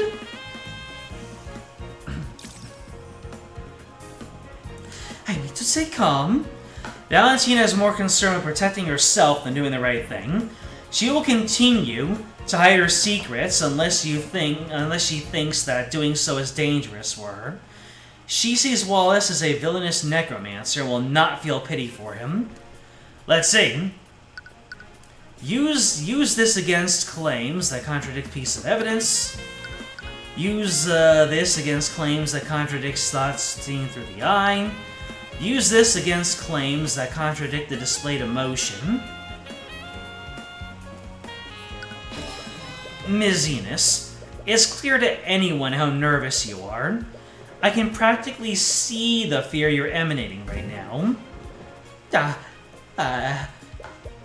Just tell us the truth. It'll be a lot easier for the both of us. Let's say we're hiding something. Which I'm not specific. I don't have to tell you anything. Why should I tell you anything? I know my rights. My client is innocent. By withholding your testimony, you're condemning him to be a wrongful conviction. She will not feel pity for him, so nope, not an appeal. You have nothing to lose by telling us what happened. I know that you're not the murderer. I'll make sure you're protected. You've already given your statement to the Inquisition. If the truth comes out, what do you think they'll do when you realize you lied to them? Valentina is more concerned with protecting herself. She will continue to hide her secrets unless she thinks that doing so is dangerous for her. You've already given your statement to the Inquisition. If the truth comes out, what do you think they'll do when they realize you've lied to them? Sacre bleu! Who are you protecting, Ms. Zenas? You'll talk a big game, but I bet you can't actually prove anything, can you? You think I'm lying to protect someone? I don't know anyone who can use magic. I don't even know any mages. And I definitely didn't see anyone use magic on the body.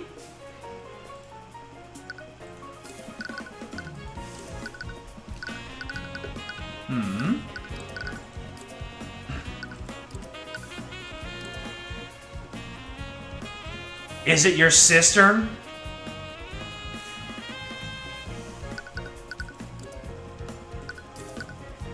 Yeah. This is my hunch. My hunch is that Valerie actually knows healing magic. And she tried to either heal or cover up the actual murder.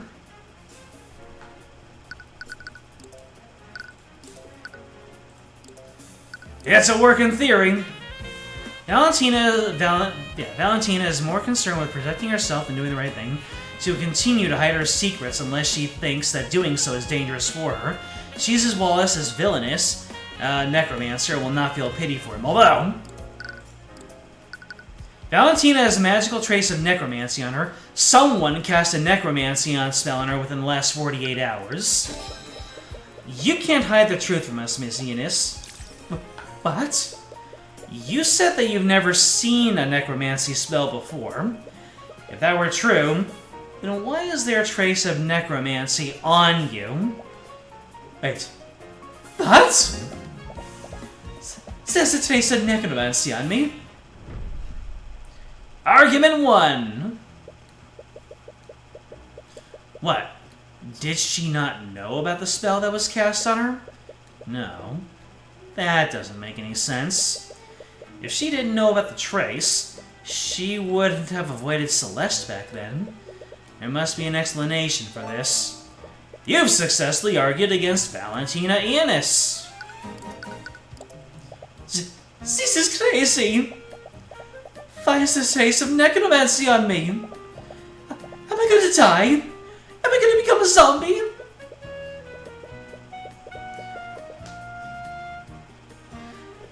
That's strange. Is she really unaware of that a spell was cast on her? Or is she playing dumb? Why doesn't Valentina know the spell was necromancy? She knows someone that used magic on her, but she doesn't know the spell is necromancy. The spell cast on Valentina healed her. Calm down, Ms. Enos. Not all necromancy spells relate to the undead. Healing spells are also from the school of necromancy. Healing spells? Oh, it was from that time she healed that cut. She? That implies she knows a mage who studies healing magic. Could that person be a student here? Sorry, I just remembered that there's something else I have to do. I'll be right back. Hey, come back here. She ran away again. I can catch her. There's no way she can outrun me. No, the Inquisition is still stationed around the surrounding areas. They'd probably intervene if we started harassing one of the witnesses. That's true. But we weren't able to learn anything. Actually, I did learn one thing. She has a friend who cast a healing spell on her. Really? How'd you figure that out? Good deductive reasoning. Wow. Well, healing magic is a form of necromancy, right? I guess that explains the trace on her. It's a good thing we know Wallace. Otherwise, we might have also thought that a necromancer was trying to kill her. Wait a minute. That's it! What? Did you figure something out? This whole time, we've been wondering why there's a trace of necromancy on the body. It isn't because someone attacked Bellwether with a necromancy spell. It's because someone used necromancy in an attempt to heal her! Oh, I see. It doesn't matter what type of necromancy spell someone uses. Spells from the same school of magic leave the same type of trace. It's not just that. The body clearly has blood on it. What would happen if someone used a healing spell on a wounded body? It would close all the body's wounds. In other words, it would remove any cuts or bruises. Well, interrogating Valentina may have been a dead end, but it still gave us just what we needed to win this case. I'm not so sure that was a dead end. Explain. It's not that suspicious that she asked someone to heal her if she injured herself. But if it's only that, why would she go to so much trouble to hide it? It's too coincidental. The wounds on the body were healed by an unknown person, and the person who found the body is hiding the identity of the healer. They have to be the same person. I guess that makes sense. Did I say that all right?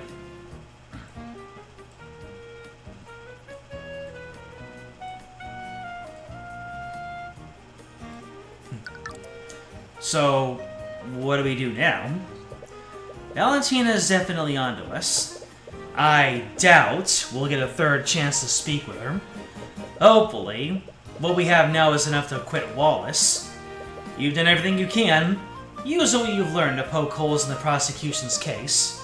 And if that doesn't work, you can drag Valentina onto the witness stand and pull the truth out of her. You just hope that what she's hiding is enough to acquit Wallace.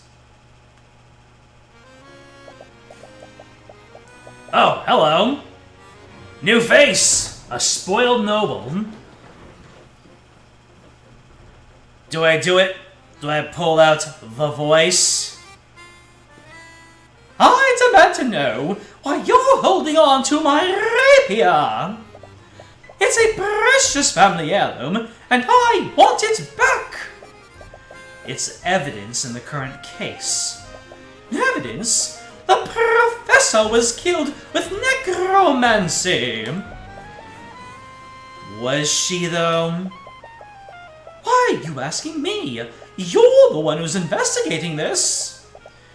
I suppose it doesn't matter. Just know that I will bring her murderer to justice. No matter who it may be. Well, Arya and AQ, they're tight like this right now.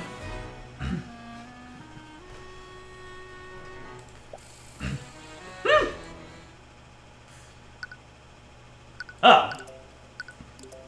So are we going into court? Yep, we're going to court. Alright, we are about 15 minutes shy of reset time, but I think this is a good place to call it. Just because we're at the end of a chapter. Let's go ahead and call it. Give myself 15 more minutes of sleep. I'll let you off and give you 15 minutes back. Ladies and gentlemen, thank you for joining me on this leg of the journey. We found some interesting stuff. We have conducted an entire investigation segment, and oh boy, was it a lengthy one. Glad you had a great time. You're very welcome to the stream, Blorf. And thank you for coming on in, Solaris, AQ, James, Miter de Catome, you were here for a little bit, Matthew, of course. And thank you for joining us as a VOD. So you know what to do. Like, subscribe, comment, ring the bell, and join the Discord. It is in the description. That'll let you know when the next stream comes up. Next time, we'll reconvene and see if we can close out the first court case of episode 2. And obviously, the plot will just continue to thicken. Get that nice oatmeal consistency. What happened when Bellwether was murdered? Who closed up the wounds on her body? What are the kitchen staff hiding? Will I be able to yawn voice Jan more? And will we get an inclination of who actually committed the murder within the first trial case? What twists and turns are going to happen in the next episode? We'll see. Until then, game out.